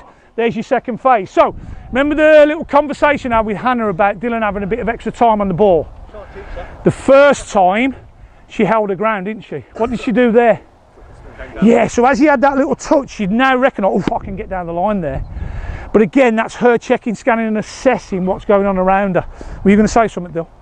Are you knackered already? You've been going 10 minutes. Are you ready? Who's on the last ball? Is it you, son? Had a few bars and posts, but no goals. White! What are you going to do? Go on in. Oh, there's your finish. Unlucky. Get a drink, you two. Get a drink. Get a drink. Yeah, in you come, quickly. A little bit of in possession stuff as well. So control, striking, yeah, passing for a lesser term. 2 servers, again, will alternate, okay? So we can work along our balls. What I've done with the balls, multi-ball, yeah? So different angle, slightly different distances all the time when the goalkeeper's working. So Dill, you'll be the main keeper. Bring him a little bit closer, son, yeah? So we can either finish at you, yeah, so we can strike. So whenever we're on the ball, you've got to prep yourself for a shot. So we can do a static one or we can move it, yeah? We can play it back to you, but then we'll give you a colour. Blue, white, simple. When I use my colours for recognition for the keepers, I keep it to 1 syllable. So I don't use orange or yellow. It takes too long to come out. So if I use blue, white, red, green, boom, punchy, it comes out straight away. So think about that when you're using your discs, all right? So You ready, Dill? You two be ready. If you secure our shot, you can score in either goal. Okay? Say to you, if we pass it, we'll shout a colour. If we're shooting, we're shooting. If it rebounds off Dylan, you two, Hannah, if it rebounds off Dill, if it comes to either one of you, you can score in either goal. Yeah? So if it comes to you, Hannah, you can put it back on Dylan, or you can finish on Robbie. Yeah? Have you got that? Are we ready? I'll shout a colour, so that's when you know it's a pass. Maximum 2? Yeah? All right? If you want to finish on one, you can. So you guys have got to be ready. Here we go. Let's have a look, see how it looks. Ready? Here we go. Yep. Good. Rebound. Who's on it? Finish. Good. Back in your goal, quickly. Good, Hannah. Switch on. Anything off the keeper, you can finish. Woo! There you go. Rapid. Now, how's Dylan hit that? Right. So, is that the modern game? Very much the modern game. Hazard, Ronaldo, they've all used it. Why did you use that? What did the players in blind football do? Toe bung all the time. What didn't it give Robbie? Well, welcome Robbie, by the way, son. Yeah, just been at work. Yeah, thanks, Dad. Thanks, Dad. I'll get it when. Yeah, nothing. And that's why I think it's very important that when you're delivering shots at your keeper's finishes, we try and deliver the ball in loads of different ways. Very minimal lift back, moving ball, static ball, angles, distances, toe bungs, the whole range. Yeah? Okay? Are we ready? Yep. Ready? White! What are you going to do? Switch on. Yep. Oh, good save. Love that. Are you ready? Go. Play. Yep. Good strike, rebounds, ready? Here we go, yep. Good, finish. Ah, gone through you. So, how's Hannah tried to save it? Yeah, so from the distance it's travelled, yeah. So listen, for you, because you have this in blind football, this is about decisions now in technique. Remember clubs in the bag? Very minimal time to make the decision. What club in the bag is she going to drag out to use? There she's looked at maybe 2. Is it a foot? Is it a hand? Should it just be a foot? Should it just be a hand? Is it just timing? Yeah? So loads of different things and different ways in which you can look at that situation. Was she still on the move? Was she still trying to get set when the ball was actually struck? But that's what the analysis might, the video footage might pick up for me. I might not just see it here, but that might show it for me. Yeah? So that'd be one goal that when we finish, or you know, whenever, I'll go back and look at. Yeah? Okay? Are you ready? Here we go. Blue! Where are you going to go? There you go, decision. So Robbie there, think about, do you need to go there or might you just drop there? Yeah? So it's up to you. Okay, you're going to make that call. How are you going to save it? Ready? Yep, go. Blue! Go on in. Good, there you go, just beat it away. Rotate goals, change, quick.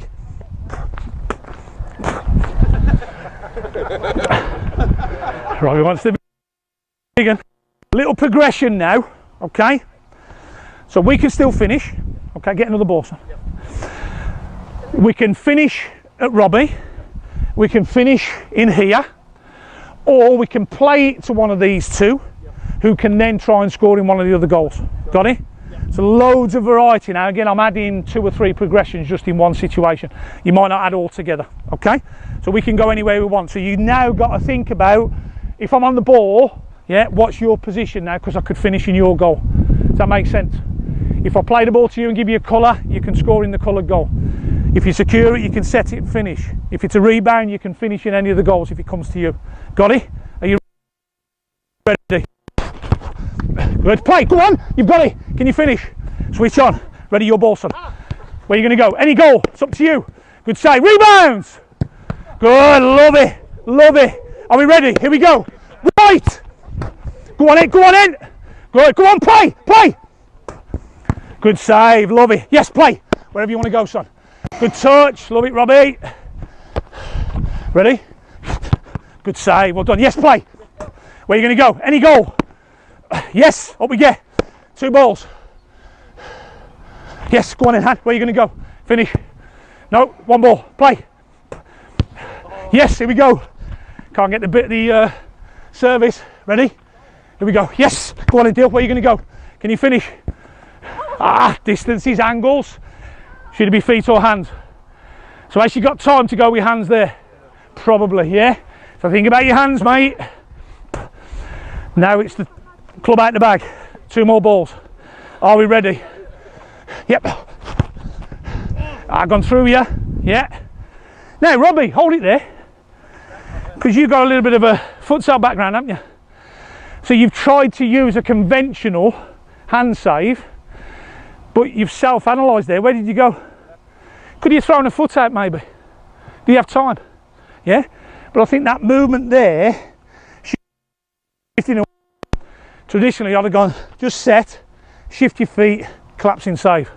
But I think that little mini movement killed him a little bit.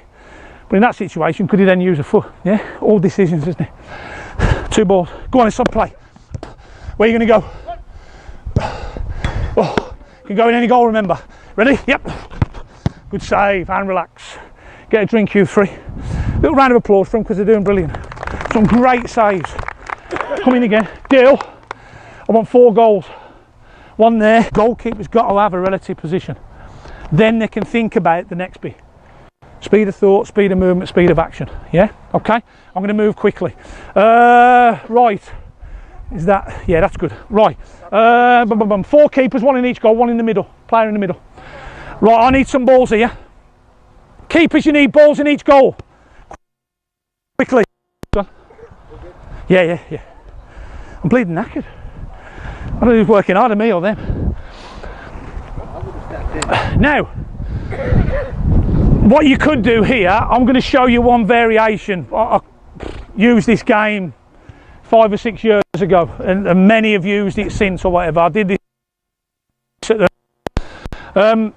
4 goals, so I'll have a keeper in each goal. You can progress it any way you want. I'm going to do a practice where I've got a player in the middle. I've got a supply of balls each in the goal, okay? So 1 keeper will start the practice, but I can also deliver balls in, yeah? So there's always a change of the situation, the dynamic for the keepers. Wherever the ball is, the goalkeeper's got to take a relative position. Again, think of the distances that the balls are being struck from. Saves in the red zone, yeah?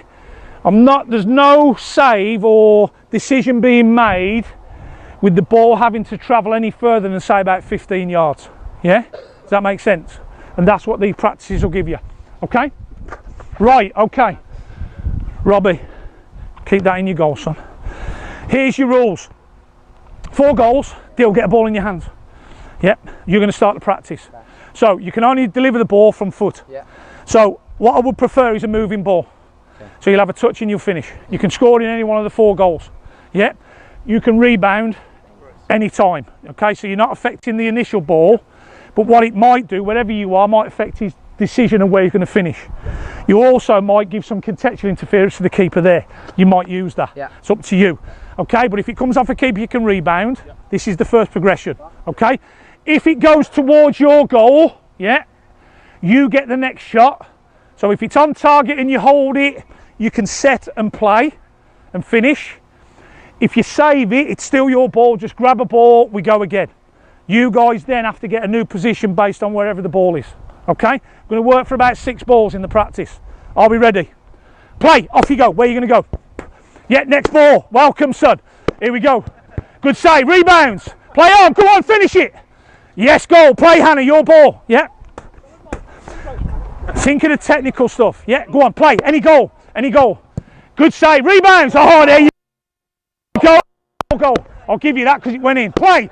Set it. Finish. Good save. Your ball, Dill. Play. Play. Yep. Where are you going to go? Good save. Better decision. Use the foot. Play, Hannah. 2 balls. Go. No, your ball, Robbie. Go. Get a ball. Set it and play. Finish. Finish. Ah, there we go. Ah, relax. Get the ball set up again. Make sure you got supply balls in your goal. So, bit Keystone Cops, yeah? But like I said, guys, keepers constantly involved. So whether they're on the ball, yeah, it's them distributing now, yeah? The 3 other keepers have got to get a relative position, yeah? Think of the distances, their angles, so on and so forth. Now they've got to make decisions based on the shot that's coming, yeah? But also, look at Robbie's situation there. Great save there, but then it ends up here. So as that ball travels, do they zone in on it? Are they zonked? Or are they alert and ready? Because that could happen in the game. Deflection, miss hit, whatever, okay? Little progression now. You can finish any one of the three, or you can play into the middle player, get it back and you finish. So you play like a little 1-2. Now, if he plays into there, so for instance, Dylan's got the ball, he looks to go there. Get a position, yeah? Think of your depth, your distances, how you're going to cover the goal. Suddenly now I could go there. Now, does that affect you three? Yeah, affects you because you've got to now get a position for the next pass. But you've got to think it's gone in there. He feasibly could turn.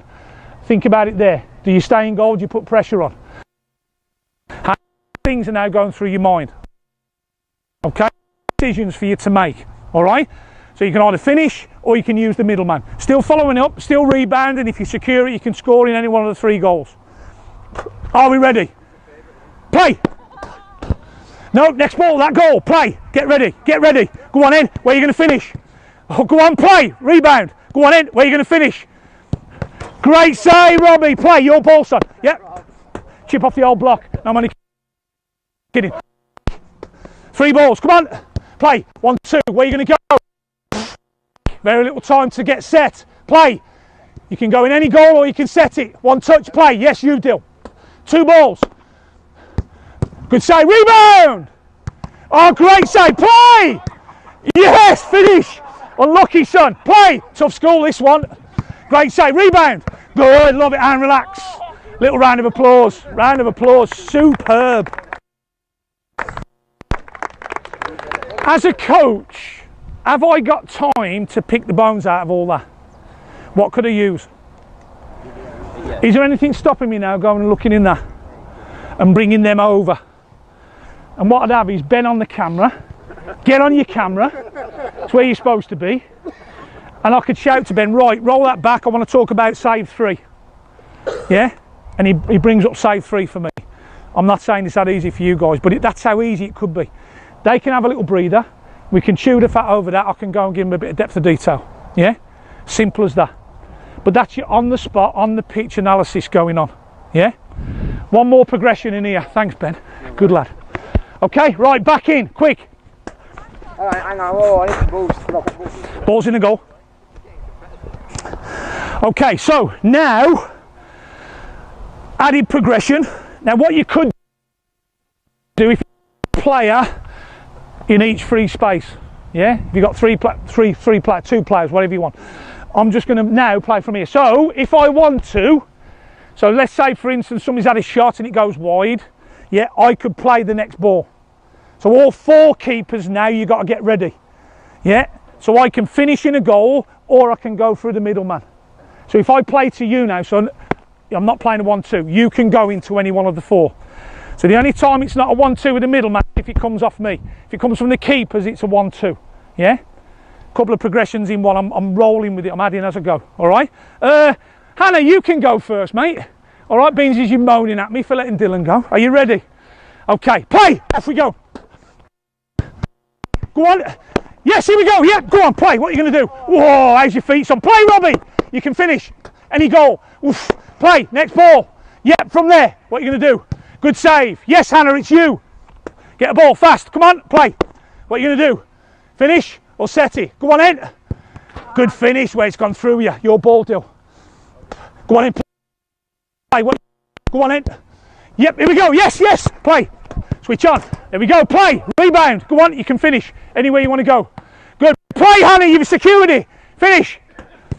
Good save. Oh, 3 balls. Are we ready? Yep. Go on. There's somewhere you're going to go. One touch. Play. Finish. Good save. Rebound. Ah, there you go. Play from there. Where are you going to go? Good save. Rebound. Any goal? Oh, no. And we'll finish on that one. Go and get yourself a drink. No. Done. Brilliant. In you come.